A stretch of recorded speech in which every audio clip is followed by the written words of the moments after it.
Woodward Sports? Love wearing clothes? Then you should be wearing Woodward Sports clothes. Check out our full line of merch at woodwardsports.com. Just click on shop. We have all your favorite designs, like Dan Campbell kneecaps, Woodward Golf, and of course, our own logoed out merchandise. Men, women, infants, kids all love Woodward Sports. Impress your friends. Impress your boss. Impress your dog. Buy Woodward Sports merch today.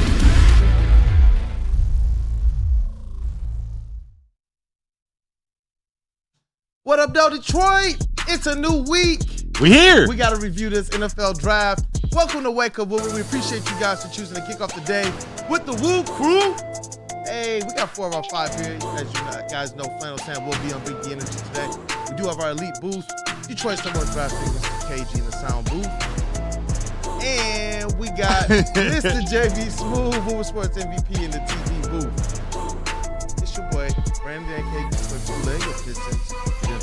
Reporter, and I saved Mr. Matthew Broder for last this morning. Well, thank you. Because you had a heck of a weekend. We did it. Lions credential beat writer reporter, man. It's about the network. This is about the city. Like, the city turned out this weekend. I don't think this whole weekend, from Thursday to today, I don't think it could have gone any better. Even throwing the Tigers win yesterday, like it stretched into Sunday, couldn't have asked for a better weekend with the NFL draft. The city was on fire, Kool-Aid. On fire. Woo! It was electric, man. Being out amongst the people, we talked about this a little bit on Friday. I'm telling you guys, just as the weekend continued to go on and on and on, Detroit continued to show up and show out. It was what we asked of the people. It was what we knew the people were going to bring. Right. Shout out to you, chat family. As always, you are the most important part of this show and this platform. Smash that like button to support. We appreciate it greatly, especially in the beginning of the show. It helps push this stream out into the YouTube verse, into the algorithm and all that. We would appreciate it. And once you have smashed that like button, encourage other people to do the same. Broder, before we get into the Around the City, you want to tell the people what we're talking about today? I do. I want to tell guys like John F. and Lord, like Joey 2 times, like Brandon B., Greg Alspot, Chase Amley, Mike G., Devin the Dog, hey, Xavier D. We got some legends in the chat. We thank you all for being here. We're spending a lot of time reviewing this NFL draft. Like, we're going around the city. We got some cool things that happen, both with the other teams in Detroit, but also some members of the Woodward Sports Network family, some other hosts on this network, had some incredible moments this weekend that we want to highlight. Then we're getting into it. We're going to be talking Lions specific for the first hour. Then we're going to get into all the NFL draft, maybe give a little we got a game called To the Bank. We're coming. This is directed at the entire NFL draft, looking at some of the winners and losers, some of the surprise picks. We're covering it all. It's going to be a heavy draft review day. I'm so excited. I'm so excited to talk about these players. Like, this team is built different. And I'm sure you guys, I see you, Matthew Kruger. I see you, Dante151, Phil, Jared Tobiason, Shane D. Like, this city's on fire. And I think everyone's not only excited at how this weekend went from an NFL draft standpoint, but in terms of the Detroit Lions, like their picks and what this team's looking like, but just the energy, man, in this city, having the Detroit Lions be a good team, this optimism going in, like this draft was different, and Brad Holmes did it again, man. I'm holding my grades in until we get to that point in the show, but he did it again. Yeah, definitely. Our panel here, we will hold our grades, but chat family, I need you guys to grade Brad Holmes' big mock. He whipped it out for all of us to see over this weekend. He dropped it on y'all for sure. He did. He dropped it on y'all. He dropped it. I think, as Flannel would say, this is definitely an above-average mock. Huge. Cy Gray, I'm sure, thinks so. He says, morning, peeps. Nick says, what up, though? Dante151 says, I love this draft class for the Lions. Hey, get those grades in the chat. And definitely, whatever we can, JB, let's get a poll as well. Ask the people what they would grade this draft for the Detroit Lions. And obviously, this is just an initial reaction. As Brad Holmes would tell you, it takes at least 2 to 3 years for you to give an absolute grade on these players.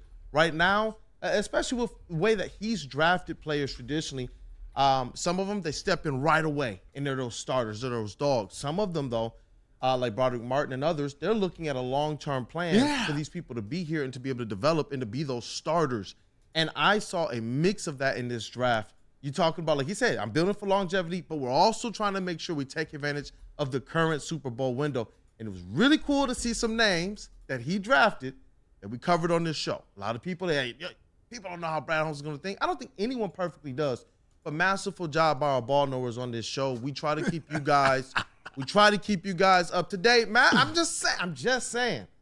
Look, bro, if y'all on any team and y'all people out there hooping, y'all gonna be like, my teammates hooping. My teammates are hooping, y'all. I'm just letting y'all know that. It was so fun running through the comments of some of the, the Terrion Arnold predictions and whatnot. Like, man, this guy's a clown. He doesn't know what he's doing. Right? Yeah. Come on now. Pound it. My dog. Oh, yeah. My dog. You had a whole Reddit out about you, man. So at least I ain't get that kind of treatment. Apparently, there's like a Matt Bro apology tour. Yeah. Like, I learned what Lisan El Gaib means. Okay. What is That's that? El Gaib. It's a Dune reference. Yeah. Oh, wow. Apparently, a prophet. The prophet is alive. Yes. Yeah. Yes. Hey. I'm telling you guys, look, we did a lot of pre-draft coverage. We broke down players on this show. We did extra content as well, from KG to Broder, putting out there what the top 5 prospect board might look like for the Detroit Lions.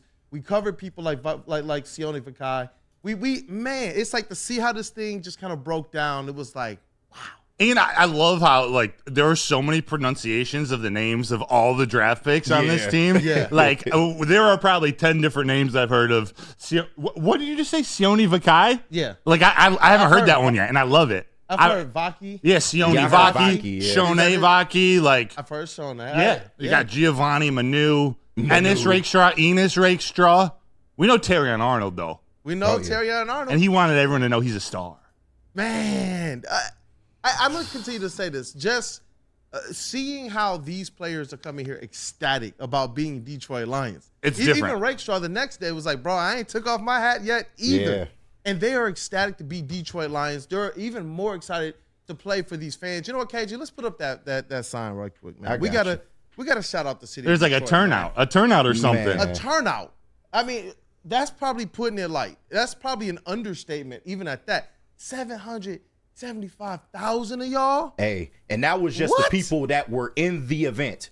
That's not even counting the people that got turned away. They turned people away. You talk about even the people that when we were just walking around everywhere from America Park up to Woodward, everything in between, heading into the event, all of those people weren't even counted. They were just there in the environment. All of the different parties, man. Amazing. Part of me wants to, I wish they could count all the numbers. I wonder how close to 1 million that they got. I bet it had to be scratching the surface right there. Right, easy. Right. The fact, like, it looks so good on TV. Like, there's so much national coverage of the NFL draft. It looks so good on TV. It like, did. seeing that crowd, seeing Terrion Arnold when he grabbed the mic and he turned around and got to look out at. Can you imagine that feeling? Right. I Getting drafted and then just the sea of humanity that's going to be cheering you on for hopefully the rest of your career. Man, that's And crazy, you know what? bro. And not as the savior, but the people are sitting here looking at Terrion Arnold as, you know what? This is another guy, another dog that's going to be able to help us get that much closer to a Super Bowl. Yeah. It's like on both ends of this thing, the pressure on who this rookie is supposed to be, based on what Dan Campbell and Brad Holmes have already put together. He gets to just kind of step into now what looks like a loaded defensive back room and just be a part of the team. Go out there, play to your strengths. And it's awesome when you hear Brad Holmes say, we're drafting the best possible player available. We're drafting a guy with talent. We're drafting the dogs. It allows them, especially when you build the team that he has, to just step in and do your job. Yep. That's it. Play to your strengths. Do what you do. Be a good teammate. Brad Holmes, man, he did it again in Detroit. Y'all set a new record. I'm saying this is a blowout. The other numbers are what, like 200,000? Chicago had 200,000 in 2015, 250,000, 216. Yeah, that's half of this. Yeah. Chicago's a bigger city, too, which is nuts. Yeah. Right? Like, come on. And we don't have the graphics ready yet, but Will Birchfield, shout out to Will Birchfield, writes for 97.1. Let me actually make sure. Sports writer 97.1, and he's on Fox 2 Sportsworks Lion Game Day. He had tweeted out 2 days ago after Amon-Ra St. Brown's press conference, a quote he said, "Can't imagine what it's like to be drafted now by the Detroit Lions. When I got drafted, it was a lot different. Now there's guys who want to get drafted in Detroit. Once you hear Detroit calling you, I'm sure that call is much sweeter than it was 3 years ago." Then he came over the top of it and shared 3 quotes from Arnold, Rakestraw, and Mahogany. Arnold said, "It's something special going on here in Detroit. We're trying to take that next step as far as winning that Super Bowl." Rakestraw said they've already established their DNA. We're just happy to help keep the train moving. And then Christian Mahogany, "I'm glad that it was Detroit." Like, he slipped in the draft. We're going to talk about the draft picks, but that's just a microcosm of the players. These are draft picks wanting to go to Detroit. Like, this is they moved up from 29 to 24 to go get their guy. I'm so excited. We're going to talk about it. We're going to go around the city real quick because there was a lot that went on in Detroit this weekend, and at 8:15 and on, we're hitting them Lions again. We're going to finish this show with the NFL draft. But man, DCFC, we got to shout them out. I didn't watch the game. Don't have much details. They lost their first one of the season. Damn. They were playing the Pittsburgh Riverhounds. So the DCFC, right down there, that last logo. They now moved to 6-1 on the season. So that was their first loss of the season. So let's keep supporting DCFC, Detroit City Football Club. And then Friday through Sunday, the Tigers. Man. They went 2-3 on the weekend. Cardiac cats. Seriously, like heart attacks all over the place. Their defense looked horrendous.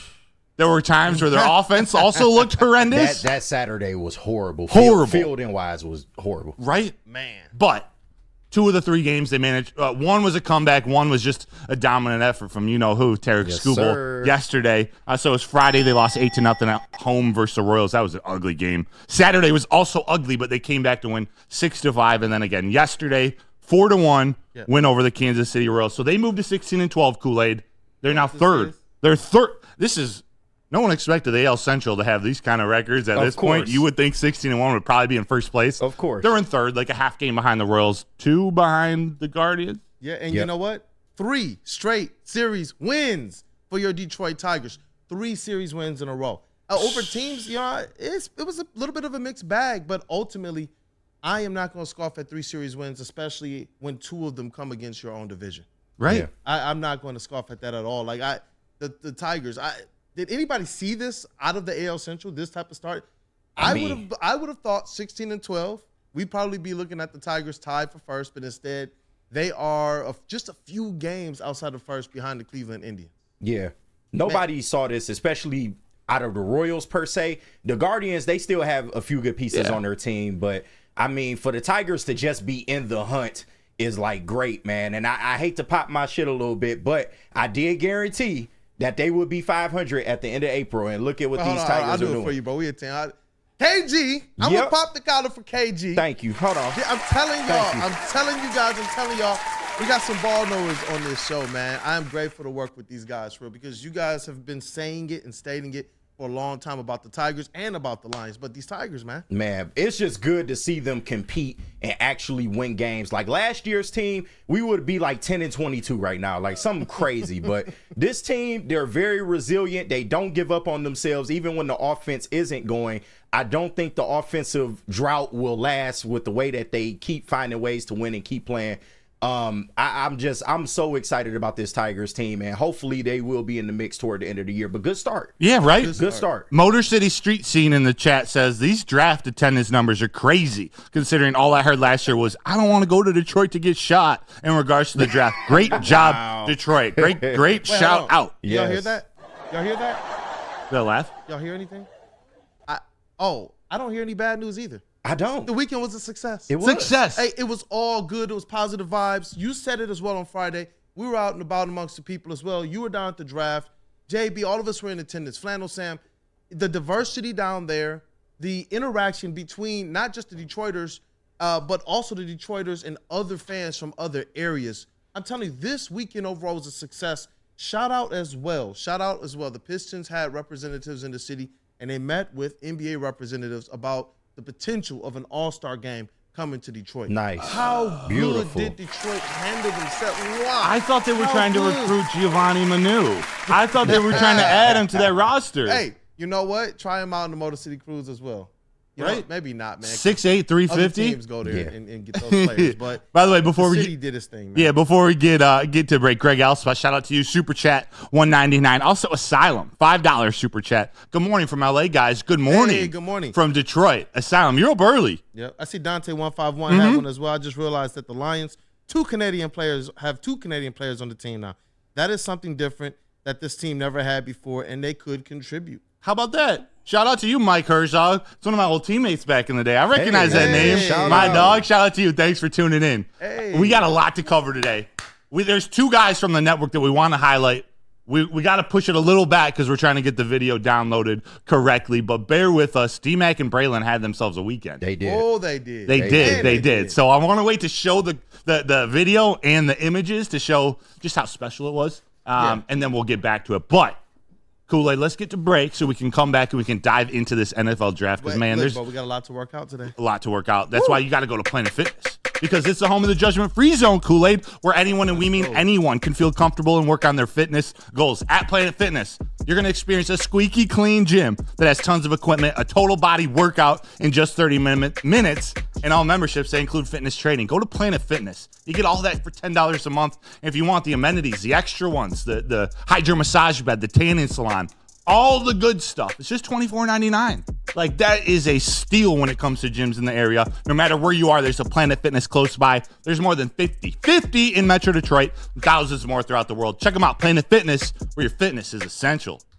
Come to any Lady Jane's Haircuts for Men and claim your throne for a king's treatment from one of our talented stylists. Open 7 days a week, walk in anytime. Just get to a Lady Jane's today and receive a precision haircut, scalp massage, hot lather neck shave, and a hot towel treatment. A haircut should not be a chore. It should be an experience. And that's exactly what Lady Jane's has to offer.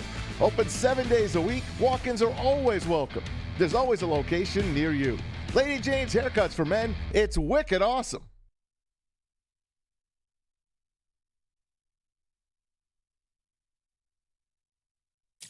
Thank you to all the fans for making Woodward Sports your #1 online destination for Detroit sports. We promise not to drop the ball.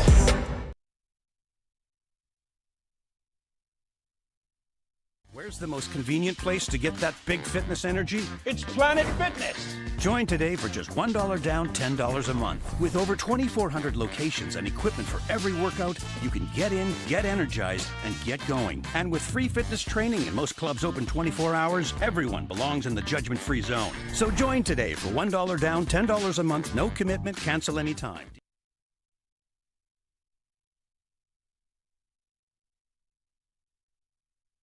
Buying your first Feldman Chevrolet is much more than buying the car that will get you from point A to point B.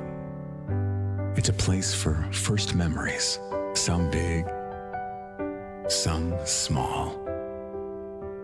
As she grows, you're not just buying her a Chevy, you're buying into a Feldman family. With more than 700,000 vehicles sold, from generation to generation, Feldman just keeps rolling.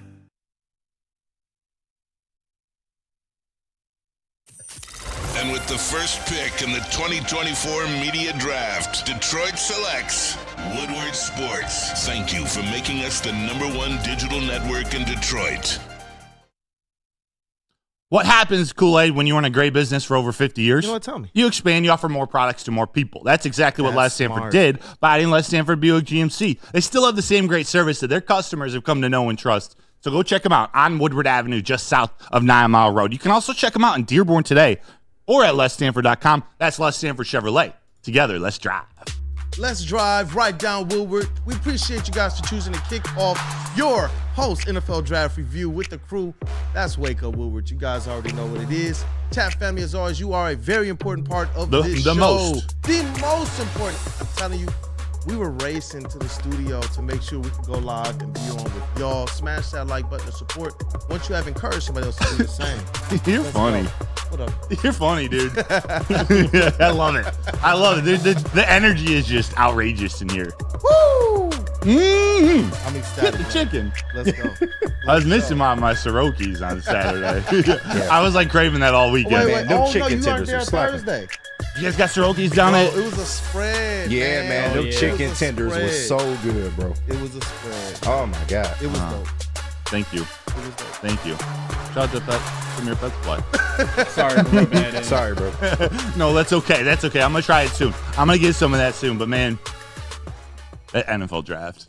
Shoot. It was an awesome weekend for the network, by the way. We were down at the 313 party Thursday and Friday, back up here in studio yesterday. Mm-hmm. Just to live through this with everybody. Like, such a different vibe. The aura. Like everything was different than these past few years. There's this sort of this trust in Brad Holmes, like all the stuff that was happening on the draft board, the way things were falling, how the picks came about, like, yeah, sure, there's some questions at certain points, but once like we took a step back and like thought about, man, what Brad Holmes' plan is coming to fruition here. Like he has a plan. They're hitting it. They're making sure they get the players they want. Man, Brad Holmes is funny. Yeah. When you see his press conference after and he talks about not having like round grades on the guys, it's just how they fit with the team, and he's got his whole own value system. It's like, shoot, he knows what he's doing. And then he goes and gets 2 cornerbacks in the first 2 rounds. To the shock of everyone. To the shock of it. But we look back on, like, I didn't, and I can't imagine many people had, in all the mock drafts that we've done, have had back-to-back cornerbacks in the first 2 rounds. Yeah. Like, in fact, I often didn't have a cornerback going until round 3. I thought, man, with this position, it's probably something, unless you get Terrion Arnold, which we didn't think was going to be there. Yeah. Like, you might as well wait because there's some good value in the 3rd round. But no, man, he got his top 2 cornerbacks on his draft board. Like, he traded up to make sure that he got Terrion Arnold. As soon as he started sliding past 18, remember? As soon as he started sliding past 18, he got aggressive, making sure that he goes and gets his guy. Jumps up in front of the Packers. Yep. Jumps up in front of the Bucs, 2 teams that would definitely consider Terrion Arnold, and he gets him at 24. And then we get to go to sleep, wake up again, wait for pick 61. Brad was talking about maybe trying to sneak up into the 2nd round, into the 30s, into the 40s. Yeah. Stays put at 61 and gets his second, number 2 cornerback on his draft board in Enos Rakestraw Jr. out of Missouri. How about this start to the draft? I honestly, I think it speaks to how confident Brad Holmes is in the free agency that he had, as well as the players that they currently have on this squad that they believe will play bigger roles and step up next year. That's what this thing speaks to me. When you go back-to-back corners and you go with corners that we talked about, like if Terrion's not there, if Kool-Aid's not there, if you wind up with like an opportunity to select like a Rakestraw, which was another name that popped up on this show a lot, going ahead and do it. He went and grabbed 2. Yeah. After going out in free agency and signing 2 cornerbacks, we were sitting here thinking like, hey, what's the next, position group that Brad is going to kind of move towards this status of elite? And it's not just the play that they do this year, but how the longevity in which you can depend on and count on that position group. He went out there and said, you know what, defensive backfield, which is something. When Brad Holmes was hired here, people said he has an eye for cornerbacks. He has an eye for defensive back. Now all of a sudden you're looking at this room with some of the players that have been brought in, as well as this current draft, and it's like, wow, that cornerback position, that defensive backfield, that depth, that's something he absolutely went after. And I believe that in about a year or two, we're going to be looking at the defensive backfield with some of the same eyes that we do the offensive line. Nasty. Lines. It's going to be absolutely nasty. Nasty. Yeah. KG. Stephen Bathy says with this draft, you kind of had to pick pass rush or secondary for the highest rated players. Not enough of them would make round 3 to get the Lions at 73 anyway. Ed O'Neill says, I'm not worried. We finally have it defense. And Shifcott and Vincent, he added FTP. Oh, yeah, all day long. Yeah, you said what? Oh, What's yeah. FTP? Fuck the Packers. Excuse my language. I said it with his chest. Yeah, but what do you think? Like, are you cool with the back-to-back cornerbacks? Like, I'll just hit it right on the nose. And shout out to Anson. I think that's who I was on with when the Lions actually made their pick. So I actually got to announce that pick. Complete shock. I'm not going to hold you. I did not expect him to go back-to-back corner. Enos Rakestraw was a corner I liked. I had him in my mock draft the previous week. And I did not think he was going to double up there. I do still have some questions, but overall, I like the pick. And this is one of those moments where the trust Brad Holmes analogy applies. You got to trust this man. He knows what he wants. He is a quote, QB cornerback snob. And I think he finally got this room to where he absolutely wanted it to be. The Lions are a team that gave up the most air yards last year. This was our biggest weakness on the defense. Besides the pass rush, it absolutely was the secondary. So to have a completely rebuilt room, like from the top down, hey, I got to give it up to Brad, man. He sees something, and hopefully they can execute this season and have a much better secondary. Hey, man, shout out to this handle, Big Daddy Buttman said. Excuse me? Hey, yo. He said this was. I don't have another account. What's that name? That's a wild name, man. Hell I of a think name. that's Broder's burner, dog. Yeah, who stole my account? That's a wild ass name. Welcome to the show, though. Welcome to the show, man. Shout out to y'all. That ass, though. If you're new to the platform, hit that subscribe button and hit that like as well. But he said, Big Daddy Buttman. Big Daddy Butt. This was the Aaron Glenn draft. Hey, and this is something that I brought up on the draft show and that I brought up previously before. Does this mean there's no more excuses for AG? Because this is no shot at AG. I really like him as a defensive coordinator. I'm also of the belief that he didn't have enough. But when you look at what Brad Holmes did in this year particularly, he attacked defense from the start of the offseason up until now. It's been pretty much all defense. Yeah, there was some offense thrown in there, but it's been majority defense. Do y'all think like the excuses are up for him? He's had 3 coaches removed off his staff: Dre Bly, Aubrey Pleasant, and the defensive line coach. I always forget his name. I feel bad. Terrell Williams. Yep, there you go. Yeah, no, no. I meant the one that was let go. Deshae Townsend. Deshae Townsend. He's the cornerbacks coach and passing game coordinator for the D. Yeah, the so big D. no, I meant the defensive line coach that was Terrell Williams. No, that was removed. Oh, John for Scott Terrell. Jr. Yeah, John Scott Jr. We got there. But no, he's had 3 coaches removed off his staff in 3 years. A whole new mess of players have been added to this team. Is it no excuses for AG now? Does this defense need to be top 15? I'll let Steve DeYoung answer it in the chat. With the doink down on DBs in the draft, this is put up or shut up for AG.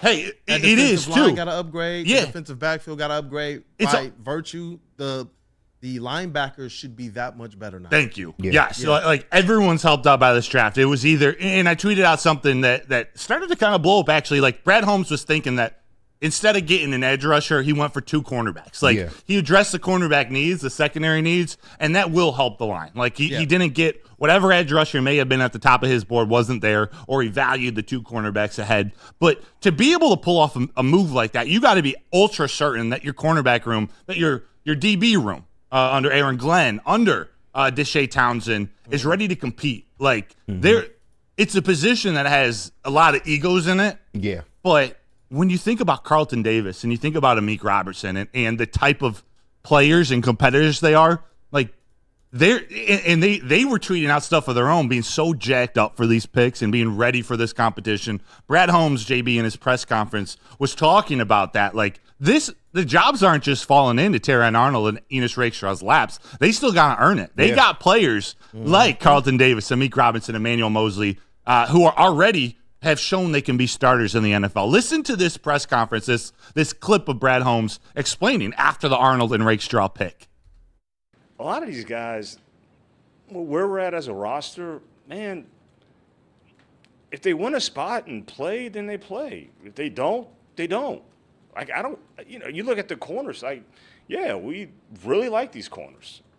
They're rookies. I don't know, they got to win a spot, because Carlton Davis has been a proven starter. A healthy Emmanuel Mosley is a proven starter. Amik Robertson is a proven, like, these are good players that have been proven stars that's made play. You know what I mean? Like, it's not just a given, but they all want to play. They're all wired right. But, man, look, and it's good to be there from a roster standpoint, you get, if these corners, they play. They got to win a spot. And that's for everybody. So it's it's a good feeling to be in a spot where we feel good about the depth we have. We feel good about the future we have. But, man, those guys got to compete and win spots. But I know that we're a better football team now to take that step. Bro, I absolutely love Brad. You know what? In solidarity with my ball brother, I absolutely love Brad Holmes, man. Yeah. Absolutely do. You know what? I want to go around the room and get everybody's opinions on this. We got to do that in the next segment. Let's do it. Because Brad is highly, highly confident in the work that he's done this offseason. Like, in terms of, like, going to visit Dispo dispensary, for how high he's acted, like This guy. you know what I'm saying? Visit Dispo dispensary today for deals that are way too good to miss. We're talking about Terran Arnold falling to 24. That's a deal too good to miss that Brad Holmes is not going to miss. So you can go to Dispo and meet a team that curates an unbelievable atmosphere and shopping experience. They got fresh inventory from Michigan's largest variety of products, so come through their stores or order on Dispo Dash today. That is Dispo Dispensary, disposhops.com, your local cannabis plug.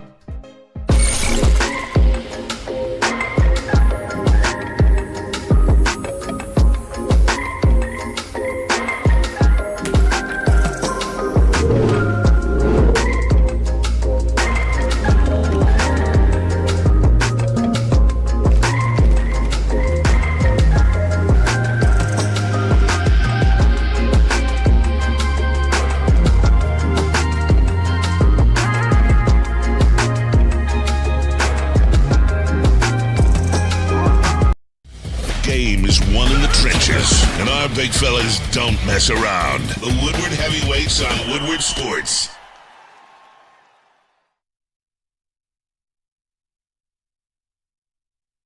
Hi, my diamonds. It's Crystal with an X. You want to get hot and perfect like me? Here's my super easy routine. Drink at least a gallon of water before you wake up. Attach a weight to everything in your house. Hello? Sell your car and just sprint everywhere. Scream when you exhale. Don't follow Crystal with an X. Do your own thing at Planet Fitness with tons of equipment and free fitness training in our clean and spacious clubs. Join now for just $10 a month and cancel anytime.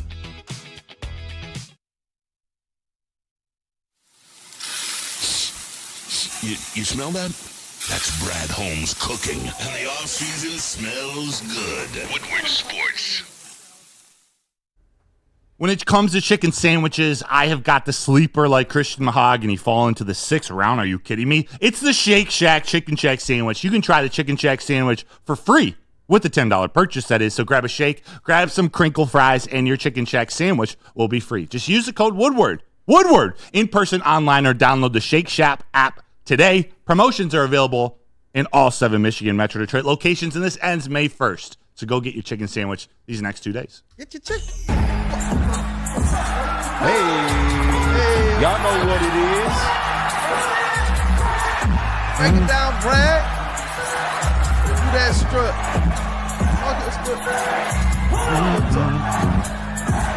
You know he about to cook.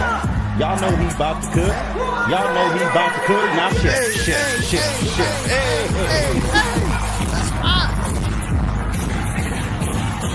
Woo! What up, dog people? Welcome back to Wake Up Woodward. We appreciate you all for supporting the Woo Crew.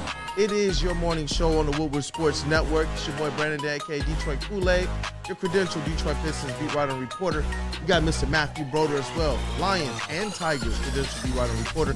We have an elite booth today, as always, in the sound booth. Detroit's #1 draft pick, Mr. KG. Fire shirt, by the way. Hey, appreciate it, bro. Go Tigers. And in the TD booth, we got Woodward Sports' MVP, Mr. JBSMOOOOOOV. What up, though? What's going on, I like fellas? your shirt. Oh, sun god all day, baby. Let's rock, man. And shout out to Flannel Sam as well, the vet of this squad. He will Yes, be sir. Big the Energy today. Back with the Woo Crew tomorrow, and I can't wait to get his reactions on the platform as well. Mr. Broda. Yes. Shout out to Terry Arnold, by the way. We're giving away a jersey Hey, at the end of the show. We Hot are. off the presses. Stay tapped in. I'm gonna throw this link in the chat. You can guys all go to Twitter, go enter this giveaway. Before the end of the show, we're giving away a brand new Terry Arnold jersey. Yep. How about it? Yep. Hey, look, you guys got about an hour Terry left on to be able to participate jersey. in this. Make sure you're subscribed, retweet, get over to socials, and give yourselves an opportunity to win this jersey. Also, use code Woodward at Shake Shack. Please. They have given you guys an extension on how long you can use that code. It was supposed to be over April 19th. It is now until May 1st. So you guys must be doing something good as it relates to these giveaways, man. So definitely get to socials, give yourselves an opportunity to win a jersey, and then, you know what? Have yourselves a free chicken sandwich. And a very Merry Christmas. Let's rock. Hey, Yes. That's what Brad Holmes, that's in my opinion, that's what he delivered for a lot of Detroit Lions fans. Not everybody feels that way. He had some great things to say, but I wanted to be able to run this by you real quick from Big M. He said, these players better make the team. You can't gamble with the capital that Brad gave up. What capital? Like, he gave up some capital. He traded third rounds. He didn't want to get their guys. Like, this roster is relatively complete. Like, they have specific needs, and I don't say need in like a glaring cornerback hole need, but need for depth, need for competitors, need for guys who can come in and lift this team up both in this year and the future. And that's what you saw him do with two hopeful starters at some point this season in Terran Arnold and Rakestraw. One developmental monster of a tackle in Giovanni Manu. Ashone Vaki, who's coming in, we all thought maybe he'd be playing safety. He's going to be a running back. Like, that's what they're intrigued about, and I'm actually glad. He was the one in the what was it, in the 4th round? I was like, it was in the 4th round. They traded up to get him. It's like, man, I don't know about trading up for a safety. Like, I don't know as a safety if he's like worth giving up some capital to move up and get, but they see something out of him as a running back. Like Brad Holmes talked about, when he can make that his major and he can focus on being a running back only, like, sky's the limit for this kid. So I like the thought that they have on top of them thinking he's the best special teams player in the draft. I like the Vaki here, no matter what side of the ball he played on, because of the breakdown that was done on this show as well. Yep, shout out Broder. Yeah, he's the first one that brought him to my attention. So that was exactly. And when we saw him running, it was just like, yo, this kind of breakaway speed that he has, especially when he hits that open field, it was like, yo, you know what? I like what this guy can bring to the table. Yeah. No matter where he plays. I think he's going to be a dynamo on this offense. They're going to use him they're going to use him as a creative little piece out of the backfield. I see him playing some slot. Like, he's going to do some things, but they really value him as a special teams addition. And, you know, the last point I want to make, moving up to go get him as a safety, like, when it happened, I was like, man, if you're going to do that, like, couldn't you move up a little farther to go get like a Mikey Sanders still, who I think would be a much better safety? But no, they had different things in mind. And then just to round out the draft, like, to get Mekhi Wingo and Christian Mahogany in the 6th round, those are guys that can actually contribute this year. Yeah. Like, when you talk about grades, and I was trying to think about this, and we're going to get into our draft grades, but how it looked, I almost had to take a step back. I'm like, okay, Giovanni Manu and Vaki, and, you know, your 3rd and 4th picks, I don't know, but they were able to go and change things around. If you said to me that their 1st round pick was Arnold, 2nd round pick was Rakestraw, 3rd round pick was Mahogany, 4th round pick was Wingo, 5th was Vaki, and 6th was your developmental tackle, I would say that's an A. Yeah, you would feel a little better. Yeah. But you know the positional villain, quote, quote, right? He doesn't give a damn about your positional value. He doesn't. Right. So he's going to take them when he wants to take them. Right. So it makes it feel a little easier, you know, passing up on a Cooper Beebe who was there, where you could have taken instead of Manu, right? You traded up to go get him. Monster. But, man, Vaki, you talk about him. He was a captain at Utah as a sophomore. Like, box checked for Holmes. Mekhi Wingo, he's only 21 years old. He was a captain at LSU too. Wore the number 18, which is a big a sign of respect for LSU. They give that to the players, you know, that best embody what it means to be LSU greatness. Yep. And then Christian Mahogany too. Like, he's known for his run blocking, but in 2023, his pass blocking stats were 394 pass blocking snaps, 7 QB pressures allowed, and 0 sacks allowed. Started at left guard, started at right guard. Like, Brad Holmes, this is what he said. He's got some dirtbag in him. He's one of those Jersey kids who doesn't like to take a lot of crap. And the last thing I'll say from Dane Brugler's The Beast, his draft guide, he described Christian Mahogany. Remember, this is our 6th round pick. He said he plays like a bouncer outside of a nightclub, looking to bash heads with power and forceful hands. Sound good to me. Like, talk about culture, baby. Yeah. Like, that is what we knew. They needed some reinforcements on the interior of the offensive line. Having Graham Glasgow able to play 3 different interior offensive line positions.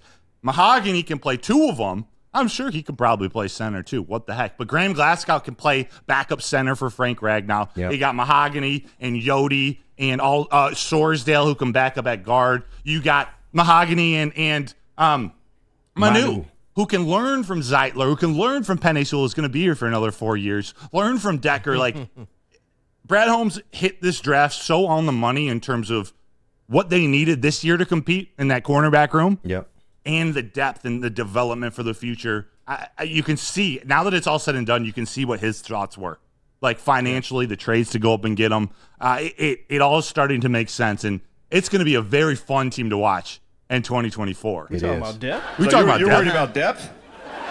Exactly. We're talking about depth. And you know what? It seemed like the overall, these draft picks, they fit into 1 or 2 or 3 of these categories: captain, versatile, absolutely talented.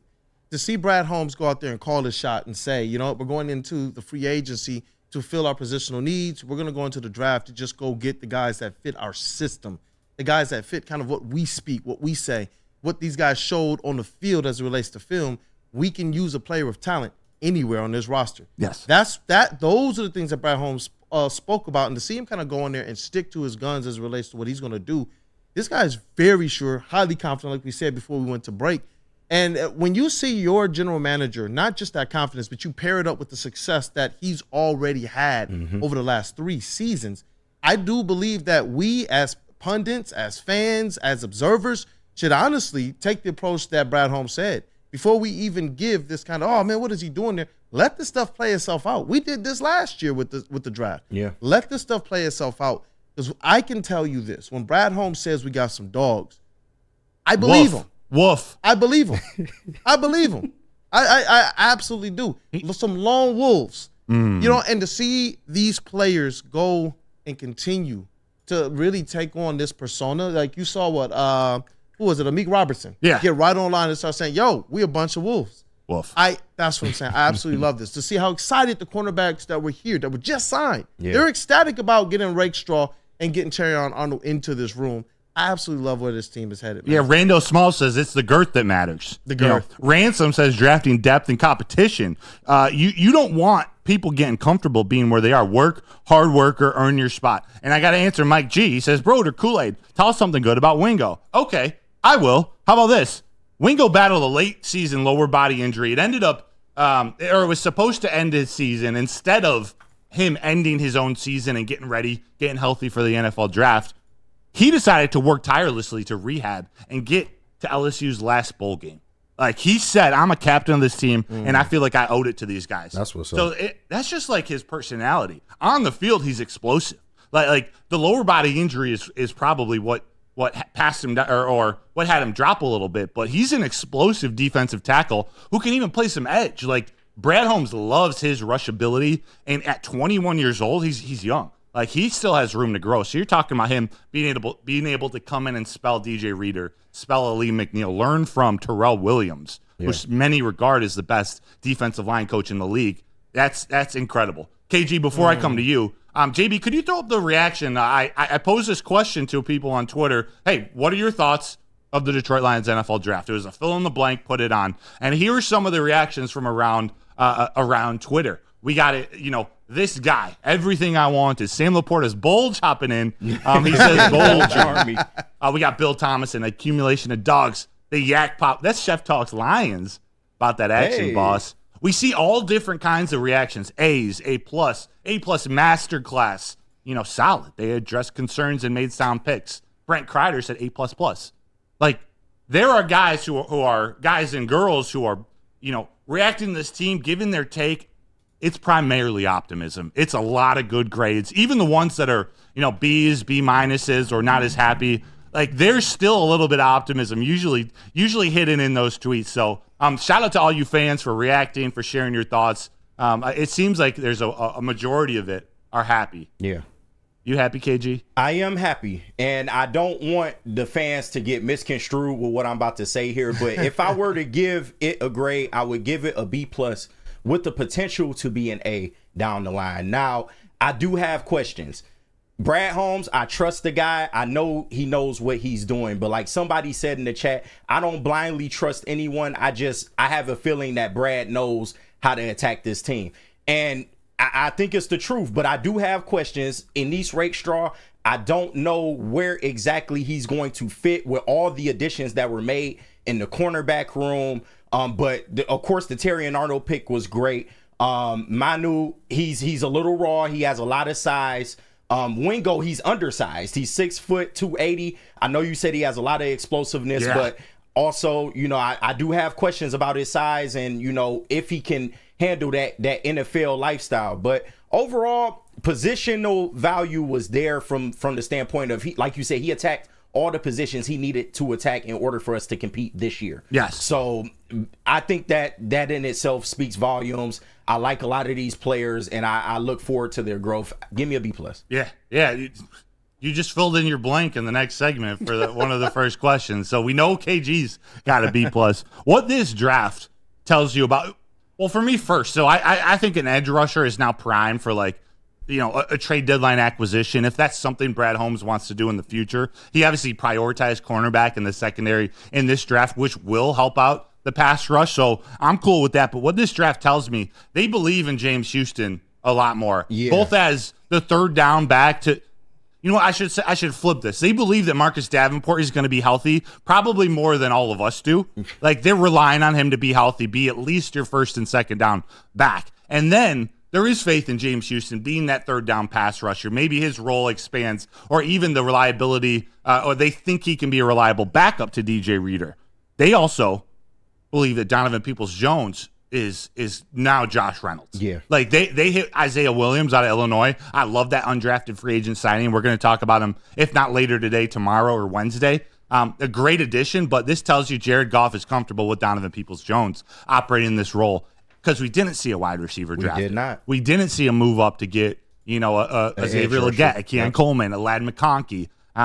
It also tells you that Jamison Williams, his target share is about to go up. Yeah. They have belief in this offense where it's time to go hit that defense and make this a true complete roster and route to a Super Bowl. Damn right. Route to a Super Bowl. So, Kool-Aid, we got a lot coming up here.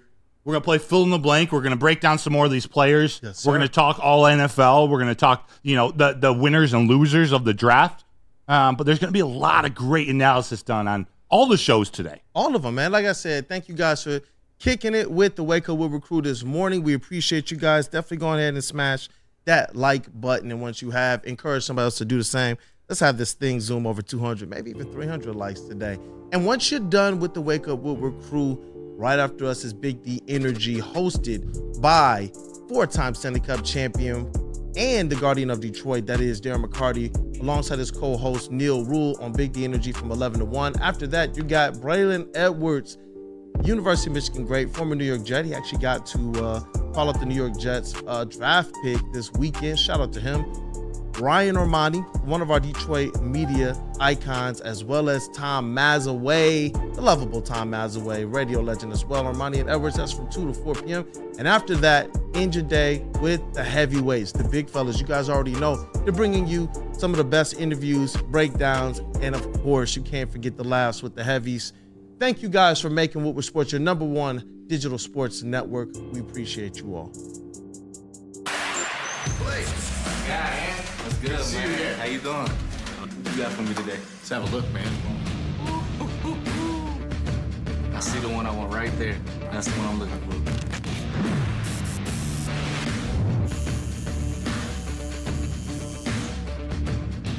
for. Welcome to the winner's circle, Blake. Hey. Figer Law. All we do is win. All we do is win. You have an opinion? Make sure it's seen and heard. Corner, jumper, tweet us, hop on the YouTube chat, slide in the DMS at Woodward Sports on all social media. Come to any Lady Jane's Haircuts for Men and claim your throne for a king's treatment from one of our talented stylists. Open 7 days a week, walk in anytime. Just get to a Lady Jane's today and receive a precision haircut, scalp massage, hot lather neck shave, and a hot towel treatment. A haircut should not be a chore. It should be an experience. And that's exactly what Lady Jane's has to offer. Open 7 days a week, walk-ins are always welcome. There's always a location near you. Lady Jane's Haircuts for Men, it's wicked awesome. Hey, you guys, the new Glorious Ice Water Bubble Hash Pre-Roll now has diamonds in it. Look, they are constantly pushing to create the best cannabis experience just for you. That perfect boost comes from the added touch of pure THC diamond dust, allowing flowers with only the highest terps, making the best, hey, even better. Glorious Cannabis, check them out at your local retailer, or you know what, just head over to gloriouscanna.com. Glorious.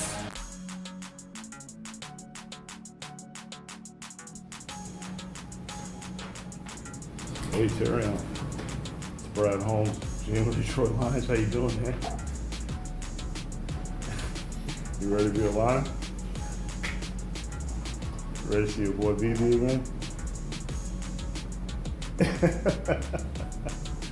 All right, my man. Congratulations, man. You're gonna turn your card in right here, all right? Hey, let me get you on the phone with our head coach, Dan Campbell, all right? Terry on. Hey, congratulations. Hey, we're excited to have you. You come in here and compete. Help us out. You know what I mean? All right, brother, we're fired up. Hey, I'm going to pass you over to our owner, all right, Sheila Hamp. Here she is. Yes. All the big excitement in the background. Had a baby. Had a baby. We're looking forward to getting you here. We'll see you soon. Bye-bye.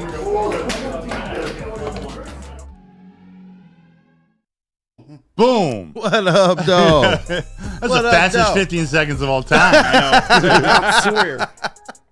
Welcome back to Wake Up Woodward. We appreciate you guys for choosing to kick off your morning with the Woo Crew. In the building, we got Mr. KG in the sound booth, Detroit's #1 draft pick. Y'all know it. Hey, with the dope fire shirt, man. Bless you, boys. Detroit Tigers. They've won 3 series in a row. Let's keep it going. 3. And the TD booth, we got Mr. JBSMOOOOOV, Woodward Sports' MVP. You didn't say it today, so that's good. That's a good thing. It's a good Tuesday thing. is on the way, bro. Tuesday is on the way, though. I know Tuesday it. is on the way. This is Matthew Broder, our Lions and Tigers beat writer and reporter. It's your boy Detroit Kool-Aid. Cover the Detroit Pistons here. By the way, I love what I do on Wake Up Woodward. Yeah, you're a stud, dude. You're an absolute Appreciate legend. And everything you do on social, it's legendary, man. I don't know how you do it all. But shout out, we have a special guest coming on tomorrow to talk more Tigers. We're going to get back into the Tigers. We have a little bit of a break, but Bobby Scales is coming to join the show at 9 a.m. tomorrow. He does the color commentary. He's a color analyst alongside Dan Dickerson on the radio. Nice. Also former University of Michigan baseball great. So he's coming on to talk Tigers Go tomorrow. Blue. Darren McCarty. We didn't hit on it in the first segment, but Darren McCarty had himself a weekend, and I believe it was like an alumni game, the Red Wings versus the Rangers. I want to show you something. Darren McCarty, he's still got it. Like, he's still got some goal scoring in him. 4 rings is not holding down his slap shot. Right. JB, if you could roll this clip, check out this snipe out of DMAC. Jason Woolley. 70 seconds remaining in the power play. McCarty shoots and scores. I know this is the best camera we got. Like, I don't think there's an up-close and personal view. But, dude, you can see DMAC number 25 just absolutely launched the one-timer. Yeah. I think it was under the goalie's glove. But look at that stud. Number 25. Let's rock. Boy, that's Detroit's defender. Oh, here we go. Shout out to the prep. Ooh, you didn't even see the puck. Had to shout out DMAC, one of our favorite guys here at the network. What a legend here in Detroit. Ooh, how about that Selly? I didn't even catch that Selly. But also another legend here at the network who's had a legendary couple of months, saving lives, getting inducted into the Michigan the Michigan Sports Hall of Fame, the big one, the real one. Yeah. Mr. Braylon Edwards got to announce the first pick for the Jets in round 3. Shout out to our coworkers, man. Look at this. And you know what? The fact that he got to announce a wide receiver to the Jets. Yeah. I'm telling you, special. I had goosebumps. Yeah. Like, knowing what type of human Braylon is and having him see him have this experience, the Jets give him this experience, and to call Malachi Corley's name, who one of my favorite receivers in the draft. Yeah. Also one of, I think, the most underrated picks. Like, one of the good fits, player to team. Shout out to Braylon. Shout out to DMAC. We're so lucky to work with these guys. Jalen said, let me see here. Jalen, like CEO? No, I'm sorry. Justin from North Carolina said Braylon rep in New Jersey. He was a New Jersey or Legend. New York Jet. He was a Jet guy. Yeah. So he was a Pro Bowler with the Jets, number 17. Yeah.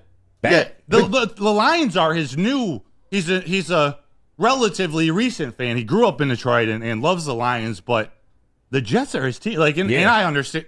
You play for the Jets, you can root for whoever you want, my guy. They gave him like and they had some special years especially in New York. Coming from Cleveland, man. Like, and we know his feelings about Cleveland, right? We definitely do. And he talked about that too. He said that the Jets fans and the organization, they treat him very well. You know who else he was up to supporting during the draft as well? University of Michigan, the national championship winning Michigan football team was on the stage and honored this weekend by the NFL draft, and it was cool to see Braylon in the mix as well, because it was like the current players who won as well as some of the all-time greats that were there. So it was really cool to just see Braylon all a part of this thing. Couldn't happen to a better guy. The braids look good too. He was looking sharp. Courtesy of Lady Jane's, I believe. Oh, yeah. I believe so, yeah. Oh, yeah. Hey. Come on, Lady Jane's. It's wicked awesome. Yeah, shameless plug. Yeah, shameless plug. Let's go. Well, Kool-Aid, you want to play some fill in the blank? Let's play some fill in the blank, man. I want you to lead this, man. I want you to pose some questions to us. I put in the rundown. They're pretty general questions about this draft, but I think they're going to start some conversations. Chat, I want you guys to be involved. Fill in the blank for these questions that Kool-Aid's asking us, man. That's right. Nick, shout out to Nick. Braylon always looking good. Stop playing. Wow. Okay. Facts. Welcome to the chat. Some fill in the blanks. Hey, and one more time, you guys, if you have opportunity, get over to socials. Give yourselves opportunity to win a Terrion Arnold jersey. A new giveaway going. Hot off the presses, baby. Hot off the presses. Seriously, straight out of St. Clair Shores. Yeah. We will announce it by the end of the show. But I'm going to start with you, Mr. Broder, and then we'll go around the horn. The best Lions pick in the 2024 NFL Draft was fill in the blank. Christian Mahogany. Christian Mahogany. This the very last pick of the Detroit Lions draft. I'll say if someone else wants to take number 24, I'll let you have that. But the value of getting Mahogany, who, to be honest with you, I would have been happy if they took him in the third round. The third round. For them to get him in the sixth, he embodies everything this offensive line is about. It's probably the most ready guy to play. Maybe not over Terrion, but he's going to contribute this year as a reserve guard. You know, whether it's backing up Zeitler, backing up Glasgow, the way he plays. I don't know if you guys saw it. I didn't pull this video, but his keg stand celebration at Boston College, absolutely epic. Maybe by what's trending with JBSMOOOOOV. I'll find it and I'll send it. But Christian Mahogany, that was my favorite pick. Oh, it's on me? Yeah, let's go, KG. Well, you know I got to go with number 24 overall, Terrion Arnold, man. Listen, this was an absolute great move. Nobody thought he was going to fall that far, but for you to move up only 5 spots, took a third-round pick, went and got your guy who is going to slot in as your CB2 and possibly your CB1 of the future, man. I think that was an all-time great move by Brad Holmes, a move that will help us win now. And I'm excited to see what this kid got on the field. But you know it's Terrion Arnold for me, man. I called it. Yeah, I called it, man. Let's go. Yeah, and it was a dope experience, too, to see that happening because we were all at the draft show Friday or Thursday night. And as Terrion Arnold fell and some of the other players that were like, you know, we would love for them to be Detroit Lions. Terrion Arnold started to become the one that we were like, yo, we could actually have an opportunity. We said, if Terrion falls to this range, is that who we want the Lions to go up and get? That's what this panel has continued to say. Mr. Matthew Broder put out the news as well that said, you know what? The Lions will aggressively pursue Terrion Arnold. But I'm a clown. Or I'm a liar. Or I'm pulling shit out of the garbage. Hey, we got to be the martyrs sometimes. It's okay, man. Yeah. It's okay. It was epic. I mean, just for the sheer fact of all of the pre-draft coverage that went into effectively identifying Terrion Arnold as the Detroit Lions' #1 prospect by the crew, I gotta say that was my best pick, man. My favorite pick. What about you, Mr. JBSMOOOOOV? Oh, I gotta go with a late round steal or a sleeper, as I think, Mekhi Wingo. Yes. Okay, Broder, as you said or as you spoke about him earlier, yes, he had some lower body injuries that kind of held him out for a little bit of the season, but he's seen the way that LSU team was going down, and he could not sit on the sidelines and wait anymore. He rehabbed his ass off to get back there to play in their final bowl game. And as you said, this goes to speak to his character as well, too, this mental makeup. Just the simple fact that he didn't leave school just to go and, you know, jump and get prepared for the draft. He stayed back. Mm-hmm. He wanted to be a captain for that LSU team. And it goes to show you right there that he is a hard worker. And he's going to bust his ass as soon as he gets in that Detroit locker room. So, Brad Holmes guy. Kai Wingo. That's a Brad Holmes guy, 100%. Brad Holmes guy. By the way, I know we're getting into fill in the blank, but Steve Lehman put in the chat, all these picks feel like you got them lower than they should have won. I feel the whole draft was a steal. You know, looking back on it, it does start to feel that way. Brad Holmes confirmed in his press conference that, you know, he gets the answers to the test he gets the answers after the test is done. He knew, or he found out or learned after the fact that Manu and Vaki were not going to be there at their next pick. So their decision to go up and get him was the right one. What do we got next, Kool-Aid? Hey, let's rock. We'll get one more in before we get to the next segment. We'll ask the rest of the questions on the other side of the break. But the Lions secondary has a chance to finish top in the NFL after the 2024 season. I know Aaron Glenn has to be smiling from ear to ear. Mr. Matthew Broder, I begin with you, bro. Smiling from ear to ear. There's an Andy reference. I think they can finish top 10. Wow. There's a lot that has to work to go into that, but for a lot to work, you need competition. and he's built a disgusting secondary room of just competitive ballers. Yeah. And he called Ennis Rakestraw a dog, so I'll use the term. It's a room full of dogs. When we talk about what this secondary was in that San Francisco game, and now we're talking about a second unit that probably would start in that San Francisco game, depending on how it plays out. Yeah. You got, we'll call it Carlton Davis, and I don't want to just give the job away, give Amik's job, but I'm going to put Terrion Arnold as the starter. We got Carlton Davis, Terrion Arnold, Brian Branch at nickel, Iffy, and Kirby. You could have a second group with Amik Robertson, Enos Rakestraw. Who am I missing? Emmanuel Mosley's going to be coming back. Like later in the season. He could be a starter by the end of the season. They have a disgusting secondary now. It's got to come together. They got to figure out how to make it work, but it's such an upgrade from last season. KG, what about you? A top what? They got a lot of flexibility in that room, but I'm going to take the safe answer. Top 15, man. Get them to a top 15, and I think we'll be fine. And for damn sure, you cannot give up the most air yards as a defense. So I expect a lot better from this secondary. Like I said, he attacked this room specifically.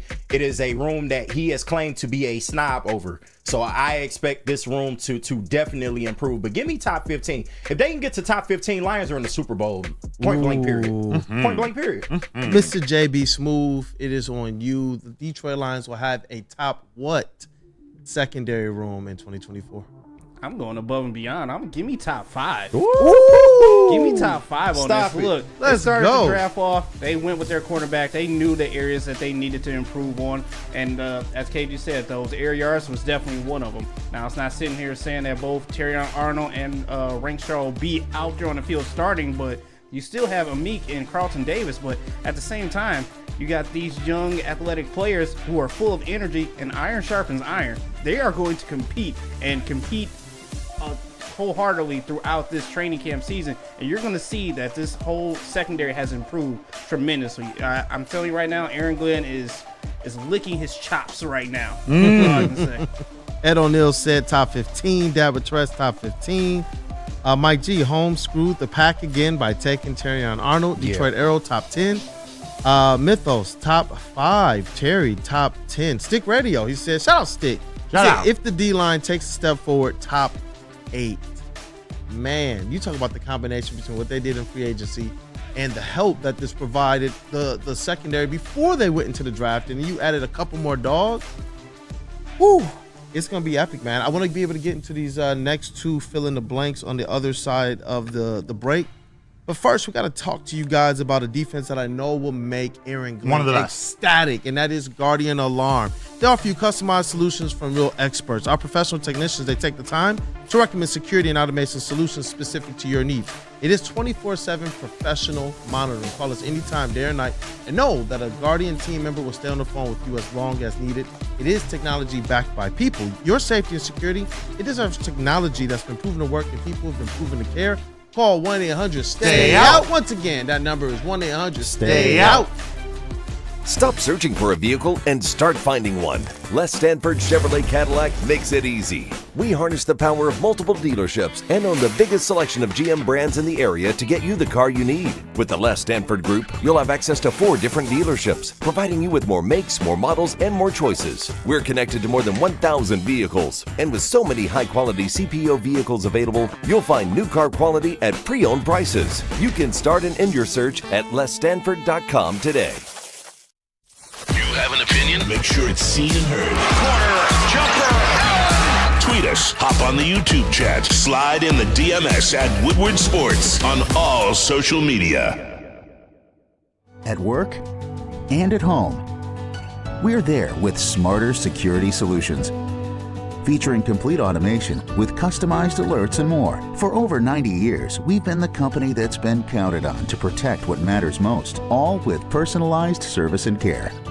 Right now, for a limited time, receive a free video device plus free installation with a new home system. Guardian Alarm. We protect Michigan. The most talked about Detroit media by other Detroit media. And we love it. It's the Woodward Sports Network. After an accident, people need to hire a lawyer more than any other time. So make Feiger Law your first call. Call 1-800-A-WINNER, and their team of trial lawyers will get you the money that you deserve. Shout out to Figer for sponsoring our draft party, all of our draft coverage. Shout out to you, Figer Law. All we do is win. All we do is well, win. In terms of wondering if another 275,000 has shown up here tonight, the eye test says yes. So does the information I just received that just like last night, the league and those running this affair have shut down the entry gates. No more people allowed in. They have reached capacity here in draft night. We have reached capacity at draft night. What up, like though? a city. A city reached capacity. Sorry, Kool-Aid. No, it's Detroit. It's Talk Detroit. more about it. What Talk up, more though? about it. What up, though, people? It's awesome to see that. Rick. The Figer Law right here with Detroit in the background. The city was our backdrop all weekend, and it was an epic time to be downtown.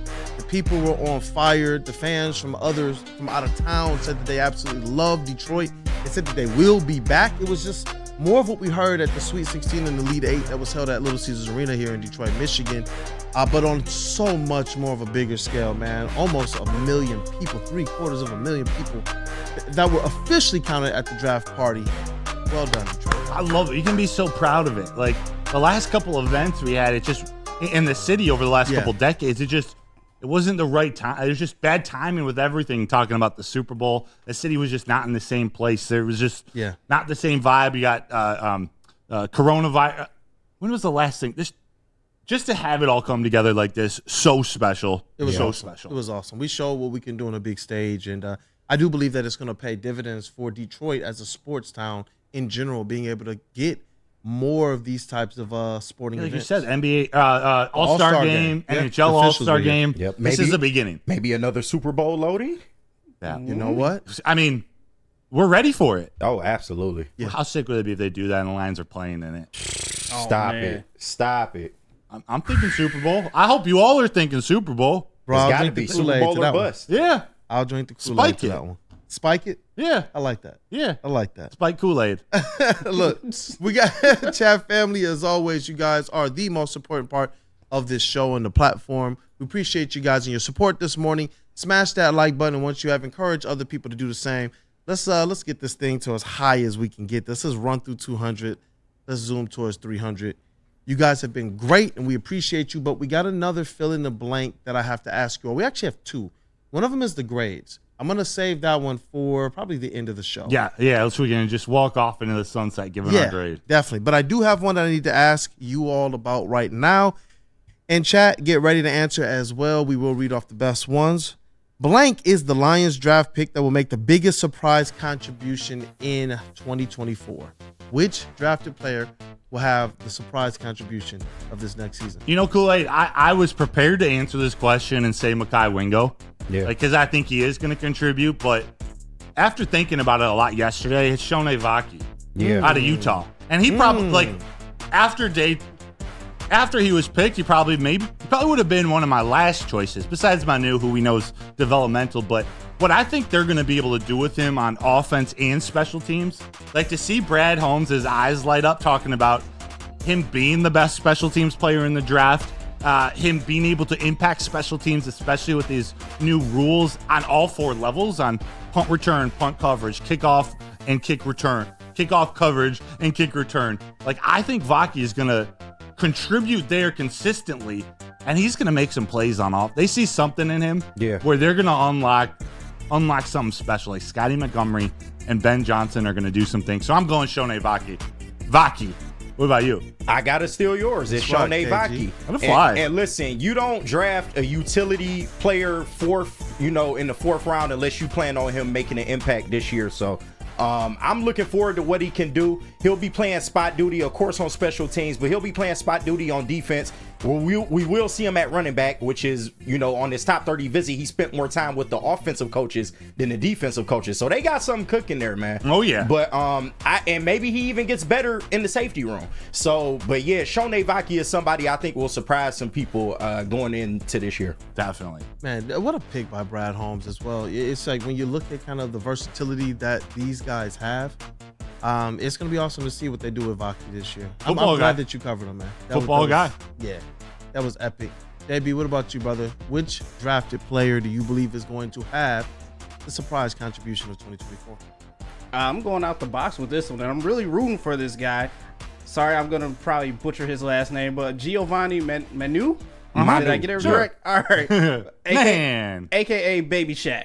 I don't know if you guys knew this, but they used to call him Baby Shaq back in high school because he used to play basketball. But the dude's kind of an athletic freak. I like his background, everything that he stands for, Polynesian background, so he has that related to Penei Sewell. But he has good people in front of him that he can learn from as well, too.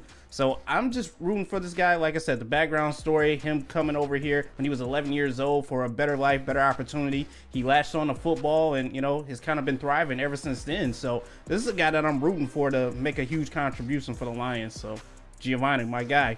Now, Kool-Aid, back to you. Yes, sir. Surprising contribution. I don't know if it's going to be surprised, but I do believe that Terran Arnold is going to prove to be everything that Brad Holmes said he's going to be, everything that you guys talked about on this platform. I believe he's going to be that absolute dog. When you talk about some of the things that KG was saying about Terran Arnold being, especially when we broke down the difference between him and Kool-Aid, the ability to go over there and you're not going to shut down a number one, but to be able to cover one side of the field and allow the rest of that secondary and your linebackers to breathe a little bit easier. When you pair that as well with the improvements made along the defensive line, I do believe that Terran Arnold is going to surprise some people. How about this to a nod to our fellow host Sam Flannel, who's going to be hosting Big D Energy. There's a cool stat that I came across on PFF. Arnold, while at Alabama, he combined for 19 forced incompletions plus interceptions in 2023, which is tied for second most in a single season by any Alabama defensive back in the PFF college era,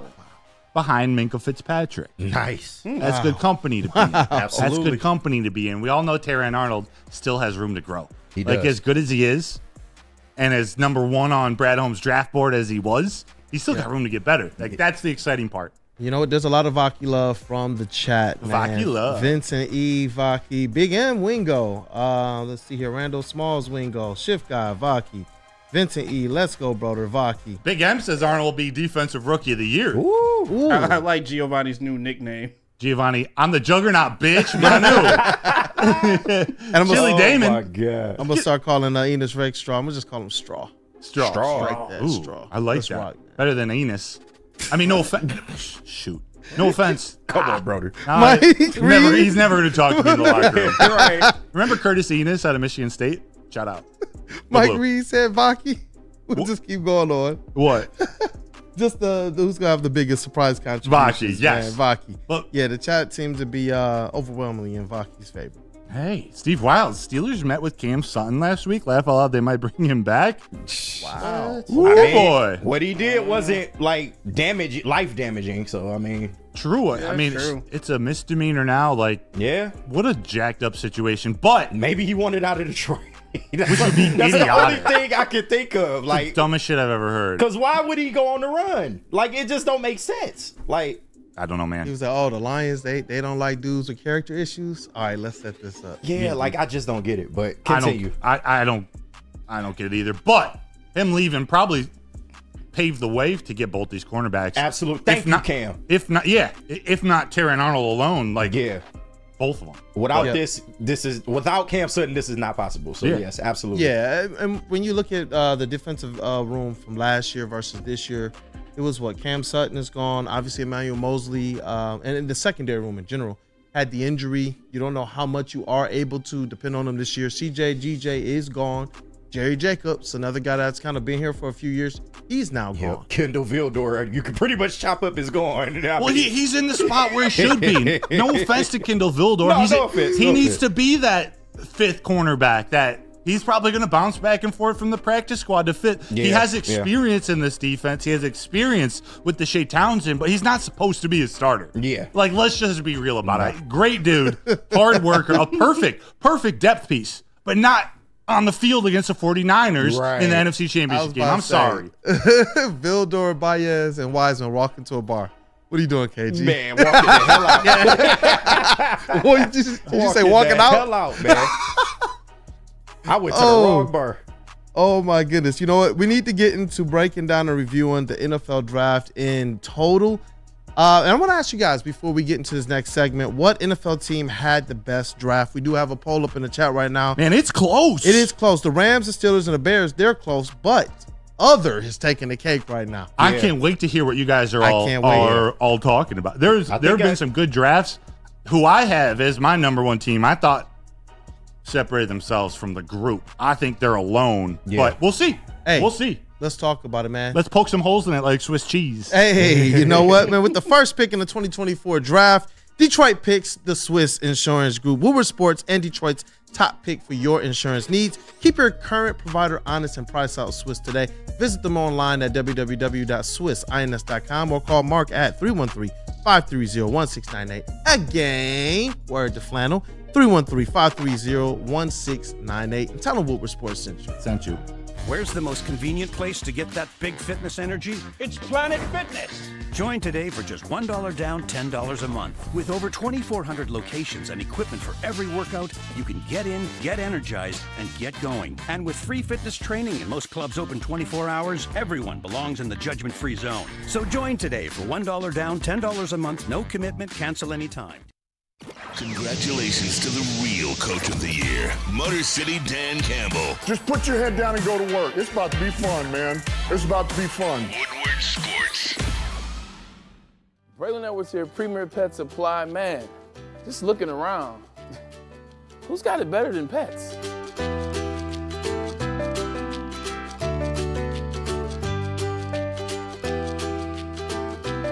Come on, a baby stroller for Coda?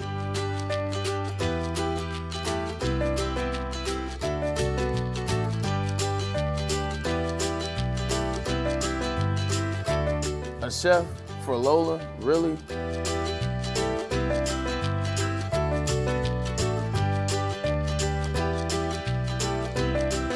You don't have to tell me who the real boss here is. Who's got it better than pets? Nobody, especially here at Premier Pet Supply. For over 30 years and more than 13 locations, Premier Pet Supply has everything that your pet can dream of, and guess what? It's all under one roof. Premier Pet Supply, family owned, operated, and proud to call Metro Detroit home. Check out premierpetsupply.com or scan the QR code today. Who's got it better than pets? Nobody!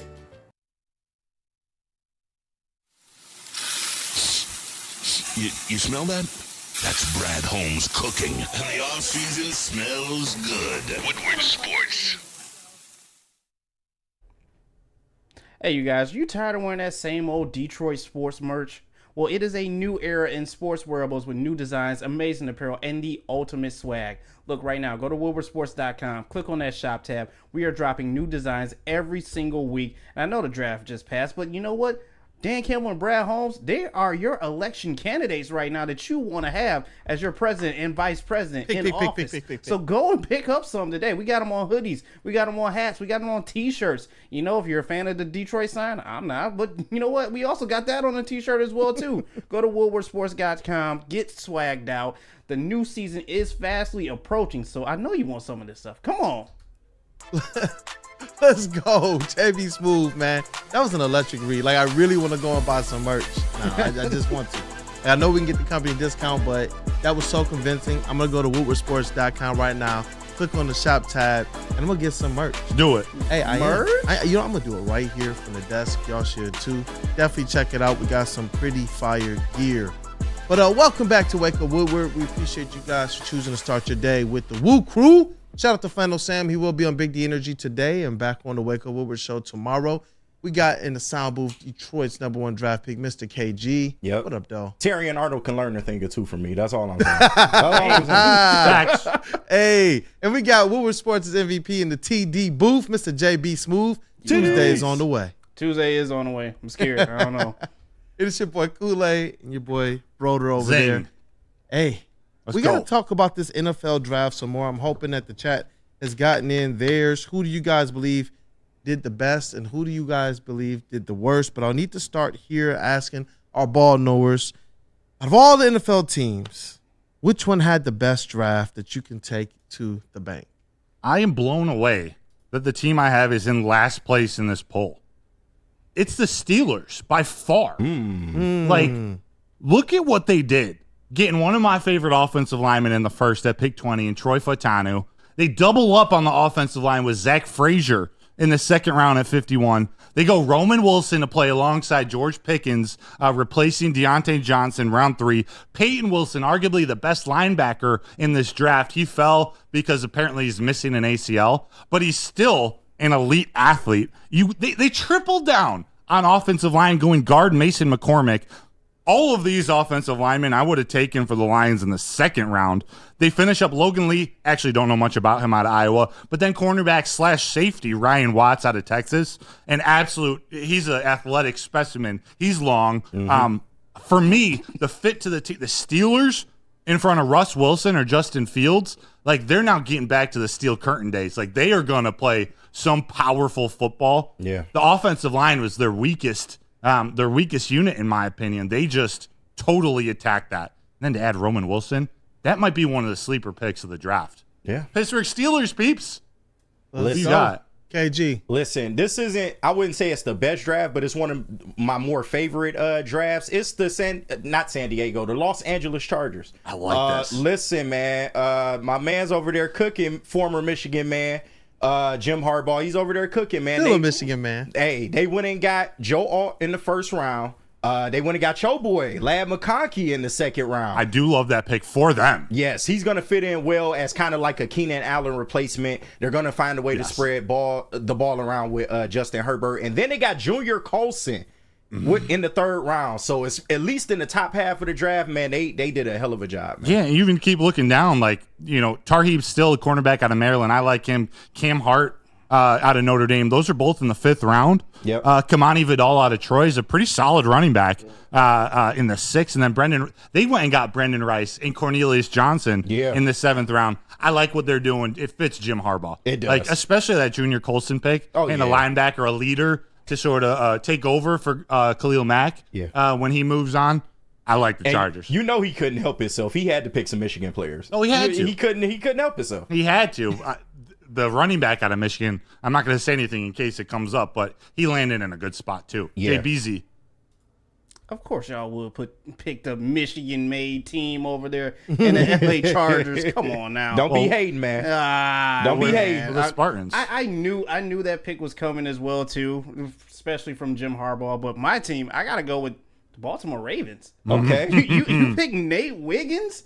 Like, come on, that defense is going to be real nasty. Adiza Isaac, you've got TJ Tampa as well back there.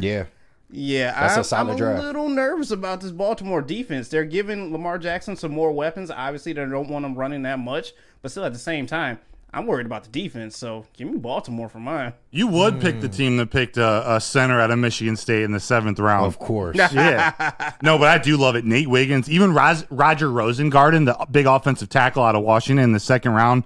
The more I learn about Adiza Isaac, I'm kind of bummed we passed on him. I didn't realize he has 3 or 4 younger siblings that all have special needs, hearing difficulties. He's taking care of that entire family. And Tez Walker, not my favorite receiver, but I think a perfect spot in Baltimore. Pair up with Zay Flowers, Rashad Bateman, TJ Tampa in the 4th round. It's not bad at all. Kool-Aid man. Not bad at all. What are you thinking? Hey, look, you can never go wrong taking as many shots in this draft as Arizona Cardinals did. 12 picks. And there are some names through those picks that we were very, very high on as well, including Mr. Darius Robinson. But the Chicago Bears, it feels dirty to say this, but when you look at what they did by getting rid of Justin Fields and knowing that you need to be able to have this battery, we look at what Jared Goff and Amon-Ra St. Brown were able to do to lift this Detroit Lions offense behind a pretty elite offensive line. The Bears went and they got their quarterback in Caleb Williams. They gave him a target, and they got him an offensive tackle as well. Yep. I do believe that the Bears, they made some pretty nice improvements. And I'm sure we're going to talk about a little bit later when we review the NFC North. And they got ahead of the curve with Caleb and Rome Odunze. They were already working out pre-draft. So, they knew exactly what they were going to do, and they executed. So, I mean, you got to give them that at least. But will they beat the Lions? No. My favorite pick out of there, obviously Caleb and Rome are great. My favorite pick out of them was Austin Booker in the 5th round. Edge out of Kansas. He gets some time to work opposite Montez Sweat. Rest of their draft, I'm going to be honest, and a lot of people do think the Bears had an amazing draft. It's not doing it for me. And I'm trying to channel. I know Caleb Williams has upside. Like, he has potential to be transcendent. Not my favorite quarterback, but to waste one of your 5 picks on a punter? Yeah, that's crazy. Yeah, it's kind of weird.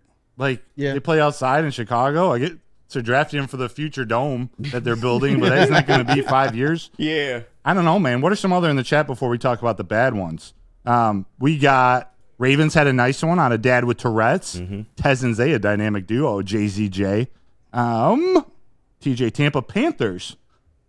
We'll talk about that. They didn't have a horrible draft. It's not my favorite. I just don't think they're going to do anything with it. Yeah. Yeah. Hold on. Pause before we get into it. Did you see David Tepper walk into a restaurant? I didn't. In Carolina. They put out a sign that said, let the GM and coach make the pick. And he walks into that restaurant and essentially presses the manager about why he put that sign out there. No way. It's crazy. I swear to God.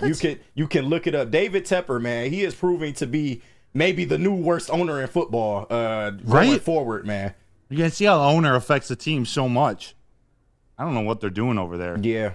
But they did need a receiver. They went and got Xavier Legette in the first round. R.I.P. to him. Good luck with that. But, I mean, like you said, it wasn't horrible, though. They didn't have a horrible draft. Yeah, Steve Wilds. Bears had 2 top 10 picks. It's the only reason it was anything to talk about.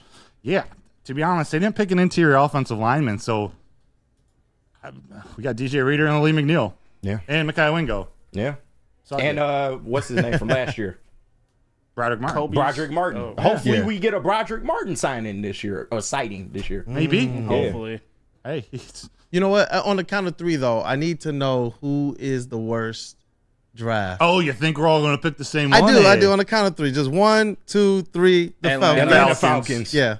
Atlanta Falcons. What the hell are you doing? JB, what's up, man?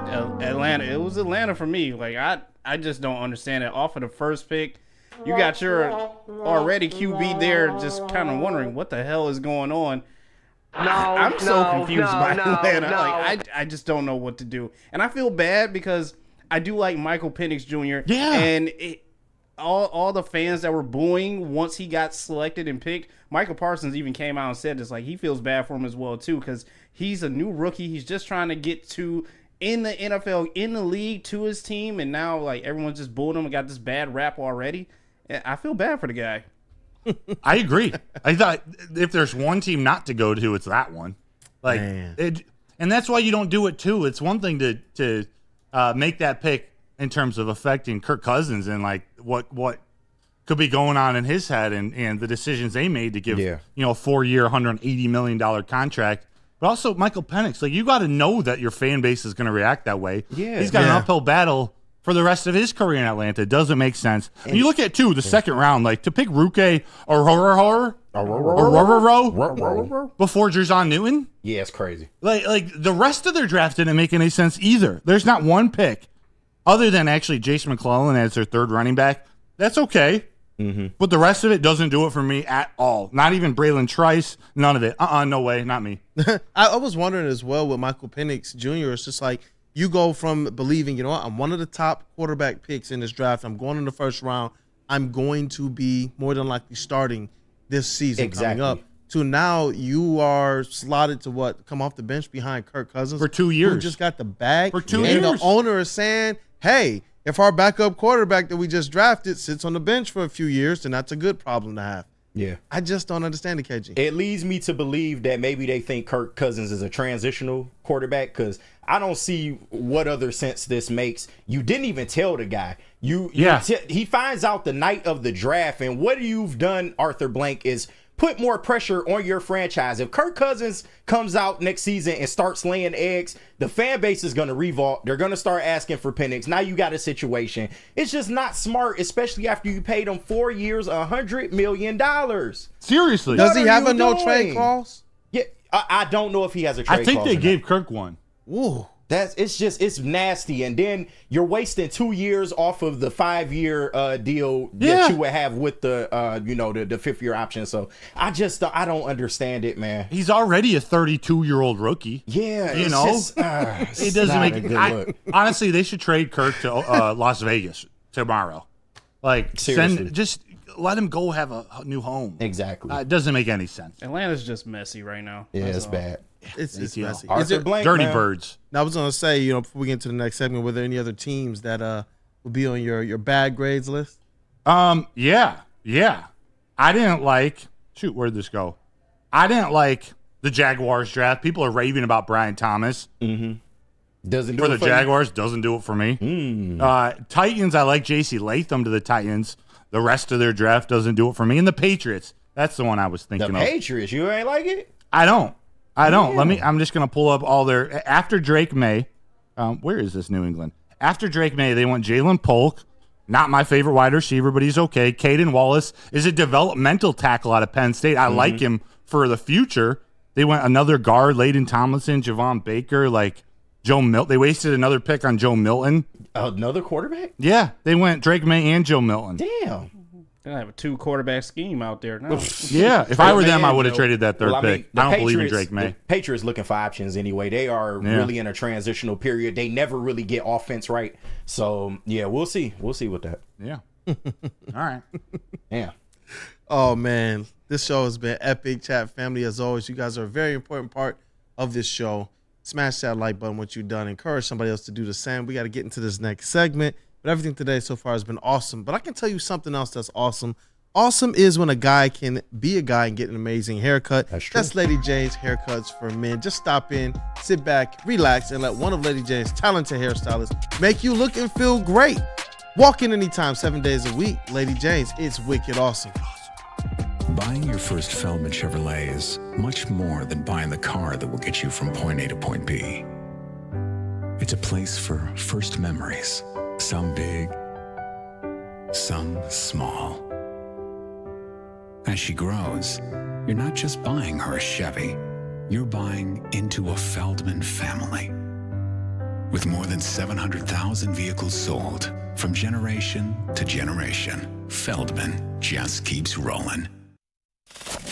We don't like to brag that we are the toughest sports network in Detroit, but we do have a guy named Darren McCarty on our side. Woodward Sports. Buying your first Feldman Chevrolet is much more than buying the car that will get you from What's good, man? How you doing? What you got for me today? Let's have a look, man. I see the one I want right there. That's the one I'm looking for.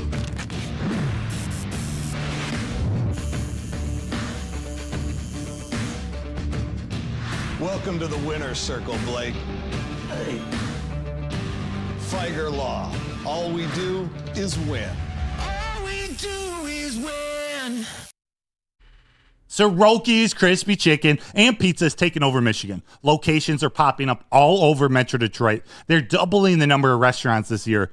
Soroki's is known for their quality, hand-battered and hand-breaded chicken tenders, sandwiches, and New York-style pizza. So be sure to stop in and try it at a mega station near you or go to www.sorokis.com. Welcome back. It's Wake Up Woodward. What up, though, people? We appreciate you guys for supporting your Woo crew. Thank you guys, as always. Hit that like button, man. We got Mr. KG in the sound booth, Detroit's #1 draft pick. We got Woodward Sports' MVP, Mr. JBSMOOOOOV in the TD booth. Shout out to Flannel Sam. We will be on Big D Energy. And then back with the Wake Up Woodward crew the rest of the week.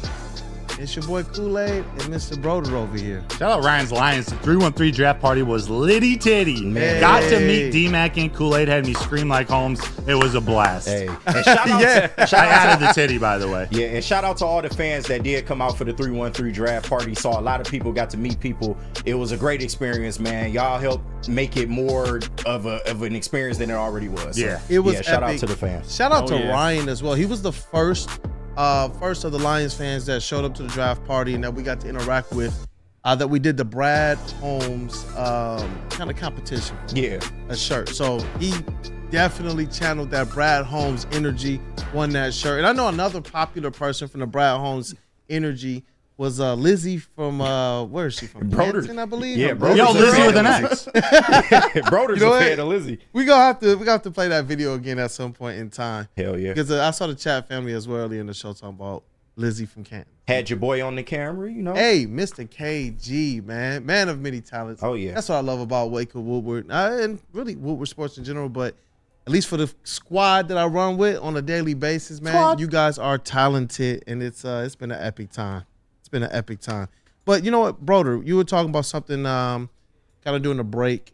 Do you mind breaking down or at least talking about some of these undrafted free agents? No, we're going to talk about them tomorrow. We do not have enough time to do that today. So we're going to talk about the undrafted free agents tomorrow. Maybe take a deeper look at the NFC North. We're going to touch on that now right here. Just like some of your first reactions of what the Bears, Packers, and Vikings did. And we'll get more deep into player breakdowns and everything as the week goes on. This is our reaction day. This is it. This is just like the vibes are high. Let's fuel that optimism. Hey, let's talk about it. It's going to be a great week of shows. Yes. Definitely. Yes. Remember, Terrion Arnold giveaway. I'll put the link in the chat again. Go to our Twitter. Get your final, whatever the details are. I'm not involved in it. Go get that Terrion Arnold jersey. Do it. Let's rock. Let's rock. Let's get into this NFC North as well. Obviously, as it relates to the Detroit Lions, I'm going to continue to say it. I believe that they are a lock to win this NFC North division in the 2024 season. But obviously, a lot of that has to do with what the Lions do as well as what happens with these other three teams here, Green Bay Packers, Minnesota Vikings, and the Chicago Bears. I want to kick off with you guys. Let's talk about what you believe they did in this draft to improve things or to try and close that gap with the Detroit Lions. I thought the Vikings draft sucked. Really? Yeah. Wow. Tell us how you really feel. Right. Get it off your chest, bro. I mean, I want to hear what you guys say too, but like, it didn't do it for me. I don't think they got much better. Like, I like the J.J. McCarthy pick in Minnesota. Yeah. I think he's a good player, and he's got a good future in Minnesota specifically. Not this year, though. So Dallas Turner don't do it for you at all. No, well, he does, but he's not an upgrade to Danielle Hunter. Yeah. They let Danielle Hunter go to Houston, and maybe Dallas Turner can turn into a Danielle Hunter, but it's not going to be this year. Yeah. It's not going to be going up against Taylor Decker and Penei Sewell.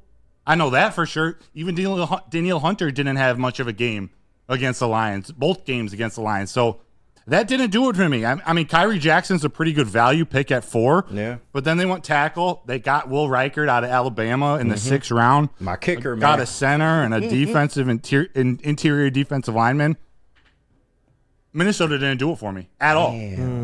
At all. Damn. Thoughts? I was going to say, when you look at Minnesota Vikings and you look at kind of what the Detroit Lions did, they went and they filled those positional needs in free agency. That meant that anything they did in the draft, it almost became a luxury, even though we knew that they still had a few more needs to add to their depth. But when you look at the Minnesota Vikings, you just get the sense that not only did they not go and really cover those positional needs in free agency, but now they're relying on rookies to have to be the ones to step up or young players to step up and be those impact players. I actually like what they did in free agency more than they did in the draft. Just getting a plethora of outside linebackers, edge rushers. Mm-hmm. You can see what they're doing is to counteract what the Lions are doing, like hitting that middle of the field. We saw it with the Bears and the linebackers they added last year, trying to neutralize Amon-Ra St. Brown, Sam Laporta, who they weren't planning for last year. But what the Lions do, use the middle of the field well. The Vikings address that in free agency with Van Ginkel and those guys. To be determined how good they are, but at least they did that, but the draft didn't do it for me. But that's why I do kind of like what the Vikings did. To me, they had a solid draft. It wasn't the greatest draft, but Dallas Turner, he's a dog. I understand he's not better than Danielle Hunter, but with the moves that they made on defense, I feel like that'll give him some time to develop, and they'll be able to facilitate that. And he will be a force down the road, I feel like. J.J. McCarthy, they had to get a quarterback. Is JJ the right quarterback? We don't know. Probably not. Thank you for the ring. Thank you for the memories. But bye-bye, JJ. Good luck Later. in Minnesota. You won't be beating us twice a year. It just won't happen. But, I mean, Kyrie Jackson, I feel like that's a good pick at corner. They had a solid draft. Now, your feelings toward the Vikings is how I feel about the Green Bay Packers. Interesting. I feel good about the Packers. What the hell did they do? They took a whole bunch of no-names, which will probably pan out because it's the Packers. But I'll let you elaborate. Real quick on the Vikings. Dallas Turner, you're right. He better pan out in the future because they mortgaged their future to get him. They did. They don't have a 2025 draft. Yeah. Like, I forgot to bring that up. That's part of why, although he was great at 17, I think there's value there. They gave up everything. Right. Like, Yeah, not true. everything, but a lot. But the Packers, so you're a huge fan of them. Or you're not a huge. You're more of a fan of their draft. I thought they had a solid draft. The probably besides the Bears, the most solid draft in the NFC North.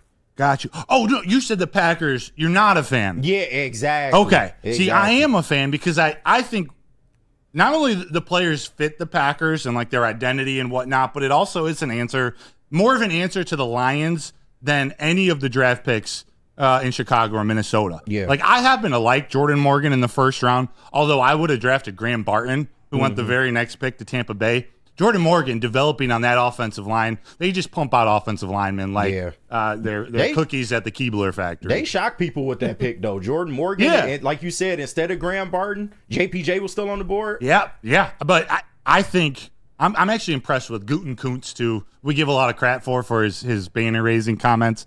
But they did that. They went and got Edgerrin Cooper, another super athletic linebacker to put with Quay Walker, a safety. They needed safety help next to Xavier McKinney, so they went one of the best safeties in the draft, Javon Bullard out of Georgia. And then sneaky underrated, Marshawn Lloyd out of USC.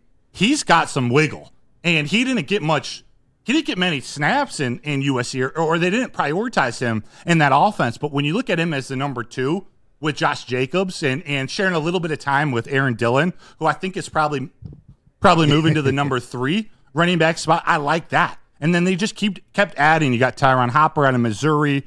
Who are the other guys I like? Keaton Oladipo out of Oregon State, another safety, and then Kalen King last. I just love those first 4 picks for Green Bay specifically. Yeah. Who are they? We don't know these people. So, I mean, it is what it is. It's yet to be seen, but the Packers always have a way of drafting people like that and it working out. So, it is what it is, man. For decades, it's not even fair. Of success, man. It's not fair, man. It's one of those things, at least with the Packers, when they make certain picks, you're just like, you know what? I guess we will have to wait for it to be determined. It's not one that I just instantly go on and kind of write off right away, but yeah. You getting some tomatoes in the chat, brother. So? I don't know how much I care. You want my opinion or you want me to fake it? Yeah. Give it to him. What? It is what it is. I love it. I like spicy, bro. We got spicy, brother, today. I like that. What? Spicy tomato sauce. You're right. We got lots of haters. I love it. Look, we got to get into the most electrifying segment next. But first, let me tell you guys about something else that's also the best. It is Premier Pet Supplies, hands down Michigan's best pet store. Same prices and all the conveniences of the online and big box retailers, with one major difference. They've been family and locally owned for over 30 plus years. Over 60 brands of food with nutrition experts to help you. Same day, local, curbside, and home delivery. Premier Pet Supply. Give your pet the best at www.premierpetsupply.com. Come to any Lady Jane's Haircuts for Men and claim your throne for a king's treatment from one of our talented stylists. Open 7 days a week. Walk in anytime. Just get to a Lady Jane's today and receive a precision haircut, scalp massage, hot lather neck shave, and a hot towel treatment. A haircut should not be a chore. It should be an experience. And that's exactly what Lady Jane's has to offer. Open 7 days a week. Walk-ins are always welcome. There's always a location near you. Lady Jane's Haircuts for Men. It's wicked awesome. And with the first pick in the 2024 media draft, Detroit selects Woodward Sports. Thank you for making us the #1 digital network in Detroit. Braylon Edwards here, Premier Pet Supply. Man, just looking around, who's got it better than pets?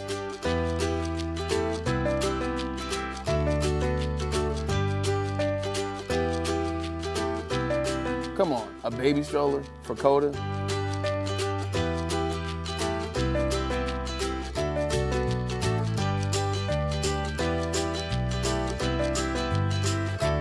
A chef for Lola, really?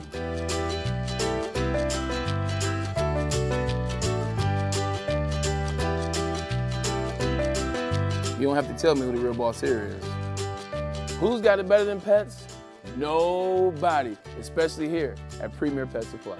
For over 30 years and more than 13 locations, Premier Pet Supplies has everything that your pet can dream of, and guess what? It's all under one roof. Premier Pet Supply, family owned, operated, and proud to call Metro Detroit home. Check out premierpetsupply.com or scan the QR code today. Who's got it better than pets? Nobody!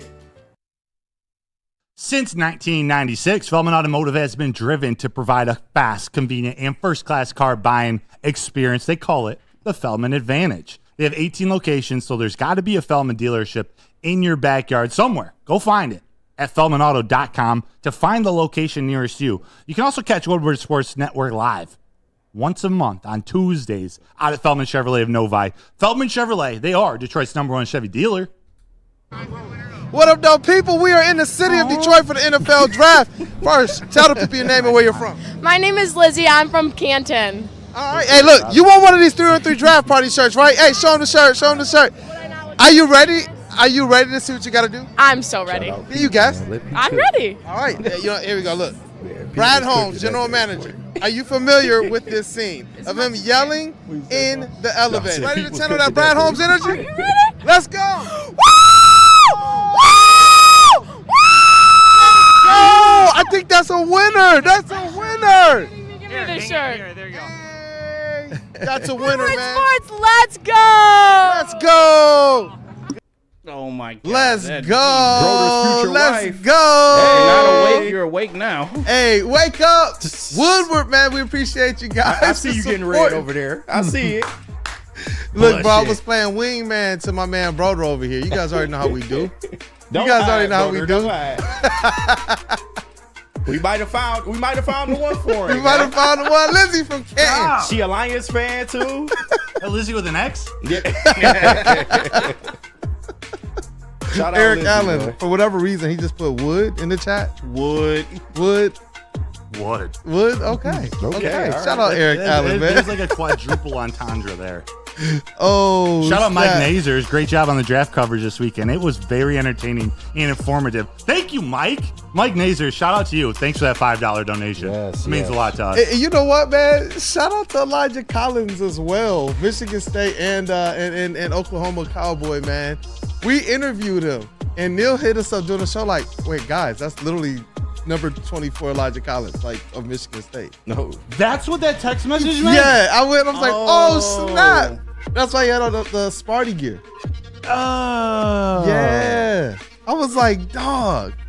He I was won't like, say anything it was about cool though, because they were like, yeah, but we tapped in. Like, Yeah. I was looking at some of the footage that you got, KG, and they were like, yeah, we're tapped into Woodward Sports. So shout out to Elijah Collins of Michigan State. I see JB over there just cheesing. You're right. That's the only Cheesing. Michigan State love you getting on this show.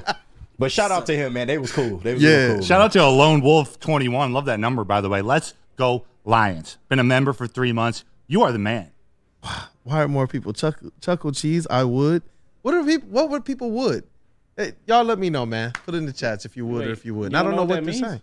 I don't know what do they mean? It's a double entendre. Oh, okay. Multiple woods. Okay, multiple woods. Okay. All right, now. Lizzie with an X. You know what? Just send it over to the man. Ryan's Send reaction it. said, just stay pure, Kool-Aid. Yeah. Just stay Yeah. here, man. Hey, it's Hot in here. It was hot before. Oh, yeah. Spicy broder, man. I'm all like, bro, I wasn't on camera, but I was rocking the suit all weekend. Ooh. And I got to take it to the dry. I just been sweating through it all. Yeah. Like, never mind. You was working hard, Yeah. man. I think Detroit forgot the air conditioning. Art Vandelay, a wood extravaganza. Oh my God. Ed O'Neill, I don't know what that means. He said I should know. I should know. Maybe. You'll figure it out one day, young man. You'll get it. It's time for It's the time. most electrifying segment in sports entertainment. If you smell what JBSMOOOOOV is cooking with what's trending. JBSMOOOOOOV. Let's go. What's up, fellas? What's What up? though? Hey, I guess there was a draft this past weekend. Yeah. I'm going to the war. It was. I don't know anything about that. All I know is pure work. Hello. There was a all-season workout this weekend. I know that for sure. Damn right. Lions were putting in that work still, regardless of the draft. Boys, get ready. Super Bowl or bust. That's a me. That's Frank. That's Jack. I can't wait to see the rookies out Oh, look at that mobility! At least those cleats. Golf will be Yeah, running those- this year.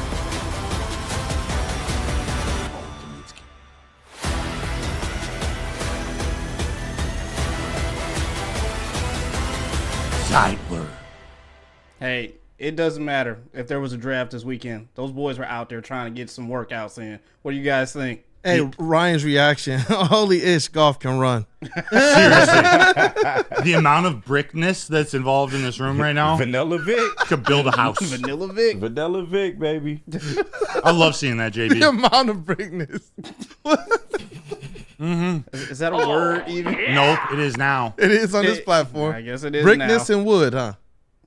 Yes. What's next, JB? All right, well, I don't know, but like you hockey fans are just built different. I really think so. All right, only in Nashville. Allie Walker. hell no. Oh, There you no, go, brother. don't do it, Allie. No, Allie. She poured a beer into a All right, fish. only in Nashville. raw Allie fish. Walker. I don't know what the term means, but would you guys would this one too? I don't know about All this. right, only in Stick Nashville. said he's Allie in love. Walker. She got a wide Oh, mouth, no, brother. There you go. don't do it, Allie. No, Allie. Awesome. Broder thoughts? I think we should call her the big mouth bass. Yeah. It's one of the most disgusting things I've ever seen. Like, ugh. Hey. You see Taylor Lewan at that game, by the way? Well, speaking of Taylor Lewan, actually, like father, like daughter. Go blue. Wait for it. Wait for it. Let's go. The daughter chugs Sugar water. water. Oh my God. Yes. That's funny. Dude, this Look is, at him helping her like, hey, Go. get the pace up. Go. She is going to have to go to the bathroom right after that.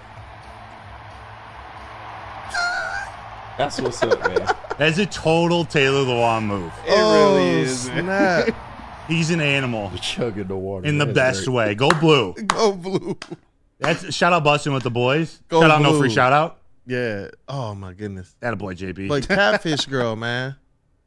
Catfish girl. I Would get or would. not I don't know love. why Stick just keeps shaking his head in approval, man.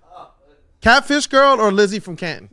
This is easy. Shut out, Stick. I mean, clearly Broder's never dated a girl from up north. Because Catfish Girl is it. Yeah. She is it, and there's no debating what it is. No, she get dirty. She drinking out of a fish. You already know That what to fish was expect. about to see her tonsils. Right. Ryan's reaction said, anyone got Fish Girl's number?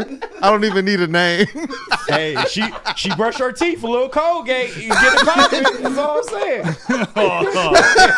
A little Colgate. Good morning, ladies. Oh my God. Side grade. Oh, it's that term again. He said Fish Lady would get this wood. Pardon? What? Side grade said Fish Lady would get this wood. Yep. Oh. Yeah, shout out Derek Allen. I'm not reading that though. Shout out. Wait, Eric Allen. No, don't just move on. Oh, snap. I'm not reading Move that. on. Not reading that one. I can't even see. I can't even see where it is now. I'd rather. Oh, no. Let me not say that. Because if it does, I'm down to get catfish. Hey. The 2024 version of Catfish. That is crazy. Oh man. All right. Lastly, I gotta show you guys this because I went back downtown after our 313 parties just to see the draft experience. And my God, I gotta give a special shout out to all the workers and everyone that put all this stuff together because it's a lot of work that went into all this, especially everyone in Detroit right now. The people who are out there for hours on hours just working the lines and all the attractions that were at the draft experience. It was so crazy. And I'll show you this because 536 days ago, I took this picture in front of the Detroit draft gear. Hey. Wow. No way. That's dude. what's You know up. what? This past weekend, mission complete. Let's go, go. baby. Damn right. Detroit absolutely crushed it. Detroit Absolutely crushed it. crushed Shouts out to everyone who was down there working and everything like that. It was an amazing experience. Even got to go on the stage with my lady, put up the Lions jerseys for #1. But it was an amazing draft experience. So shout out. Hopefully we can get some more good things going on downtown. But that's it for what's trending, you guys. Let's go. Let's go. Well done, Jay Bizzle. JB. Baby Everybody, Smooth with man. 4 O's. The Waco Woodward crew, Woodward Sports, City of Detroit, Yeah. Metro Detroit, everybody, man. This weekend was absolutely electric, man. It was epic. As I like to say, word to Eduardo O'Neill, it was on one. Twas. It was. Twas. Great job with what's trending today, JB Smooth. You definitely got the chat talking about fishy stuff this morning. 2 man. arrests? Seriously, fishy stuff. And Gromit, I missed this comment. Shout out to Bo Burnham and Gromit0237. I'm not a gay fish. I'm a lyrical genius. That was Bo Burnham, right? Yeah. No, that's what? Yeah, it's Kanye on South Park. Kanye? Yeah. The South Park episode. You like fish sticks, right? Yeah. Do you like fish sticks? Of course, brother likes fish sticks. I like the ones from Costco. The fish and tips. Does that make my skin shine a little brighter? Yeah, Oh my god. Little tartar sauce action. Oh my god. Tartar sauce creeps me out. man. Actually, creeps me out. Goodness gracious. Fish and yo. tips, man. You know what? Let's. This is the perfect time to transition into giving away this Terrion Arnold jersey. We got Do that to. while I look at some of these mailbag And questions. you know what? An avid supporter of this show and of this network actually is the winner. We got the drum roll going. It is Dante151 at Dante017. Congratulations, Dante. man. You talking about the super chat king of the network, Dante151. Congratulations. You are the winner of the Terrion Arnold giveaway, jersey giveaway on Woodward Sports That makes me Socials. so I'm telling happy. you guys, stay Yeah. tapped into Woodward Sports Social, interact with things, continue to hit the like button, continue to be active in these chats. I'm telling you guys, we love nothing more than making sure that the chat family, it gets even more ways to be able to benefit. Obviously, we're going to bring as much as we can content-wise, but when you guys can be the reasons, the ones that win these types of giveaways, hey, all the more the better. He deserved that, man. He always showing Absolutely. love in the chat with the super chats. We thank you. And also, I got to give a quick shout out to the Lions War Room, man. What did y'all think about them sporting the Dan Campbell jerseys, man? They said Rod Wood was the man behind that idea. Is Rod Wood a likable figure now in Detroit sports? Oh, yeah. He's been here through it all. Yeah. And whether it took 30 years or not, man, he's part of this rebuild. He deserves a lot of credit, a lot of stuff. Getting ready for this draft, like, he does so much for that organization. Rod Wood, shout out to you. Yeah. Shout out to you. It was Barry Sanders who was shouting out that front office, Sheila, Brand, Dan, Rod Wood. Like, so many people went into this weekend and this Detroit Lions team. Epic. It's big facts. What's good, Mr. JB? Oh, I just wanted to add on to the whole Dan Campbell jersey thing. So apparently all those jerseys are going to get signed by Chris Spielman, Dan Campbell, Brad Holmes, and they're actually going to be auctioned out for the Run Rich Run Foundation for Rich Eisen and St. Jude. So that's a positive thing right there as well, too. Shout out, man. Amazing. Amazing. How about that? Dante151 wins one. The Detroit Lions, they're doing good. Their wardrobe is even giving back to the community. Yeah. Come on. Good for them. Hopefully that they're the team that can absolutely overcome these jersey curses of late. You know, the Pistons, they started bringing us a whole lot more jerseys, and with that came a whole lot more L's. Yeah. The Red Wings put that priority patch on their jersey, and they went on a losing streak. The Detroit Lions are resurrecting, almost as if Dan Campbell's like, I'm going to spit in the face of 0-16. But the 0-16 jerseys, Catfish girl. it's just like, hey, look, Stick already said he got dibs on Catfish Girl. He said he's leaving Crystal with the next to you. But I think he's more in love with Lizzie from Camp. We'll take them all. You guys are all married anyway, so shut the up. Shout out to Ryan's Reaction, $4.99 super chat. He said, I wanted to make a meme of Chicago's War Room. They literally had like 35 people in there. Honestly, though, it takes 35 people to pick a punter in the fourth round. Like, it really does. You got to have all your info on how many coffin corners he can do. Like, to pick a punter, you need all hands on deck. Like, you can't just fall upon a Jack Fox. Just know, hey, yeah, he's the one. You need him for a punter. You need him. I love sarcastic, spicy broder today. Hey. Throw the tomatoes in here today, man. I wish I could respond to all the trolls on that Terrion Arnold on those posts, just saying how dumb we all are. You suck. Spike the football, bro. Seriously. Spike, you know what? Let's do a chest pass. Oh, deal. We got lots of mailbag. Oh, how about that bounce pass, bitch? I like that. Hey. Spicy broder. Yeah. Let's go. Yeah. Let's go. Look, cue up some mailbag I questions. got We'll get to a few of them, but just a couple 5. breaking news things that kind of happened today. There's a reunion between Dallas Cowboys and Ezekiel Elliott. He is returning back to the Cowboys. We got that up a little earlier. And then all right, who cares? And then Dusty May. He's still doing things for University of Michigan basketball. Florida Atlantic's Vladislav Golden is withdrawing from the NBA draft and is signing with Michigan per Woj. Yeah. Goodness, he That's is. He cooking. He's cooking. He been cooking since he got here. Cooking. The bricks. One more chest pass. The bricks. For the gold blue. Let's go. Shout out Sam Flannel. You know he love that. Yep. He love that. That's to understand trick of love the hose. Cy Gray, mailbag. Who is the best defense and best running game in our division? Passing league or not, this formula always seems to tell the success story at the end of the season. By the way, we're going for 4 more minutes, 10:05. That's right. Best defense and best running game. Best running game is Detroit. Oh, absolutely. I don't even have to think about that. I like what Minnesota did, bringing in Aaron Jones. It's Detroit. Best defense? I mean, I think it can be Detroit. Do you give it to Chicago because they finished the season? Detroit. Screw it. Okay. Hey, I'm not mad at it. This is going for just the NFC North, right? Yes. Of course, the Lions' best running game, best defense, I got to give it to Chicago until we get up to that top 15, maybe top 10. Ooh. Yeah, I agree with that too. Love it. Running backs, obviously going to Detroit. Defense, we'll have to wait and see. But as of right now, it's Bears holding the front, but Lions are right there behind them. And honestly, they could surpass them. So could be easy. Yeehaw. Kool-Aid. This is from Justin from North Carolina. Mailbag. Yes, sir. Are you Game of Thrones fans? Because we drafted a Lannister. Tyrion Lannister Arnold. Yeah. Seriously. Here's one from Let's Ryan's go. reaction. Mailbag. I wanted Mason Smith from LSU, but instead got Mekhi Wingo from LSU. How good you projecting a 6-round, 6'1", 290-pound DT? As long as he can stay healthy, I'm predicting him to be a very strong contributor for this Lions team this year. Yeah. Maybe not like a ton early, but I think he's going to contribute. He's a really strong backup to Lee McNeil. Now, I know he's kind of like a combo pseudo edge, kind of versatile player. Do you think we'll see him on the edge a lot too as well? You might see him, like if he's in there on first or second down, you could see him playing that edge position because he can stop the run. He's got that explosion to beat some of the slower tackles off the ball, or even a guard coming from the edge. I like him. That versatility is what Brad Holmes likes. So the fact that he can play both, he will be a defensive tackle more.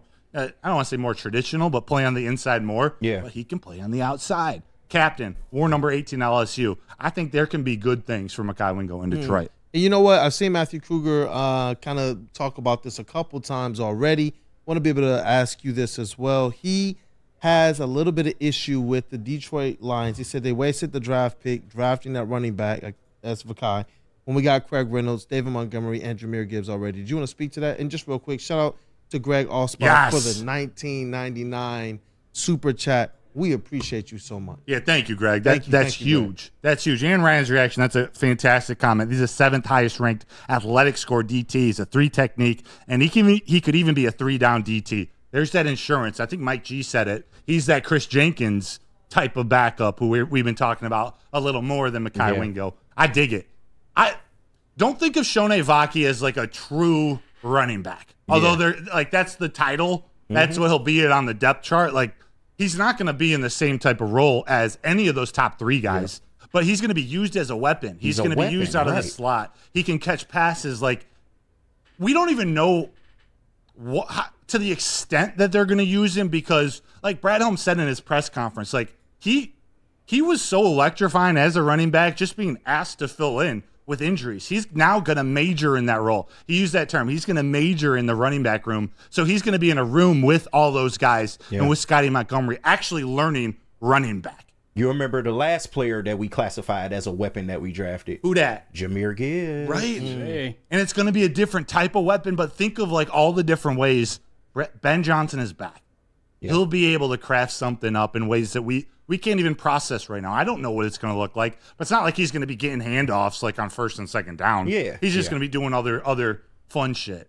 Yeah. And I think that, again, you got to continue to build with the purpose of really elongating this Super Bowl window and being one of those teams that year after year after year are you know what, they're a problem. And I think that you do that by going and early on getting some depth pieces that could potentially take over for people like David Montgomery when his contract is over here in Detroit. You know, hopefully this is one of those types of players. 2 last questions, mailbags real quick. So quick answers around the room. Ed O'Neill, mailbag. JB predicts top 5 secondary. For us to be top 5, I believe someone has to either be or play at an all-pro level on the secondary. Who could that be? It could be Carlton Davis. That's what I would go with. Yeah, because he's shown it before. Last year, he definitely had a down year, but before that, he was damn near one of the best cover corners in the league. So I would expect a bounce back performance from him if the Lions were to get to a top 5 level. It would have to be Carlton Davis. Sounds like you agree too, JB. Oh, yeah. It's got to be Carlton Davis for me as well, too. I know Terrion Arnold and Rakestraw are going to improve this defense greatly, but it's got to start with the people that Brad Holmes went out there and grabbed. So give me Carlton Davis as well, too. Definitely. What I love about the defensive backfield room right now is last year they had guys crying in the NFC North. You talk about the level of dogs that Brad Holmes has now added to this roster. Man, I really do. I think that if they come out this season and they continue to lay the wood, there's that wood reference. Pause. Hell yeah. Pause. No, but you look at Carlton Davis. Look, they're going to have the division crying more this year than they did last year. It's going to have to be Carlton Davis for them to be top 5. Yeah. Like, the additions should only help him. He says he can lock down half the field. He's best when he has some support. Yep. When he had Jamel Dean playing really well in Tampa, and the rest of that defense firing, it just makes his job easier. So he has the talent. Yeah. Now it's about staying healthy, playing on the field. Last question from Randy Smalley, Rando Smalls. Did you see my question? Did you see my question? How about that? Where'd it go? One position Brad could be trolling the waiver wire when final cuts come in. Wide receiver. I was going to say wide receiver. It is absolutely wide receiver. That's why you didn't see him target one. Also, it could be edge rusher as well, but look for edge rusher and wide receiver post June 1st and during training camp cuts. We could see an addition there. Those are the positions where veterans wait around for an injury or something where their value goes up. They don't really want to be a part of or need to be a part of training camp. That's the time to pounce on edge or wide receiver. Yeah, I'm with you. They could add a veteran offensive lineman too, but what did they not address in the first 6 picks of the draft? Edge and wide receiver. Boom. I think that's it. I think that's it. We wrap it up. Any last words, gentlemen? Wrap it up. Nah. Wrap it up. Shout out Fish Girl. Shout out Fish Girl. Shout out Lizzie from Canton. Broder's favorite. Broder's favorite. That's your favorite? Secret so she's admirer. now overtaking Crystal with an X? I don't know. We may have to have a competition. Ooh. Broder, man. Spicy Broder today. Oh, yeah. I like that, man. I'm hot. Penny Sewell's going to the mic in about an hour and 20 minutes. Got to celebrate his contract extension. Got a press conference down in Allen Park. Let's go. Shout out Penny Sewell. Shout out Amon-Ra St. Brown. Shout out this Detroit Lions team. The whole organization. We got Bobby Scales coming on tomorrow at 9 a.m. Color analyst alongside Dan Dickerson for the Detroit Tigers. We're going to be talking Tigers tomorrow. We got Rod Wood on Wednesday. We got Doc Macaroon on Thursday. We're going to be breaking down much more of this NFL draft. Wednesday. I said Rod Wood. Yeah. Rod Beard. We can try it. We can reach out. I'm sorry, Rod. Rod Beard deserves 2 legends. Got to make pause. Okay. Got to make sure each legend gets their due. Their enough time. Rod Beard will be on Wednesday. He is a legend. Absolutely. Again, shout out to Fish Girl as well. But hey, look, shout out to Mr. Flannel Sam Reynolds. He is the vet of our squad. He's going to be on Big D Energy today, so make sure you tap in back on the show with us tomorrow. But to break down this show, man, our elite booth, the illustrious, the stupendous, the marvelous, the immaculate booth that we have here.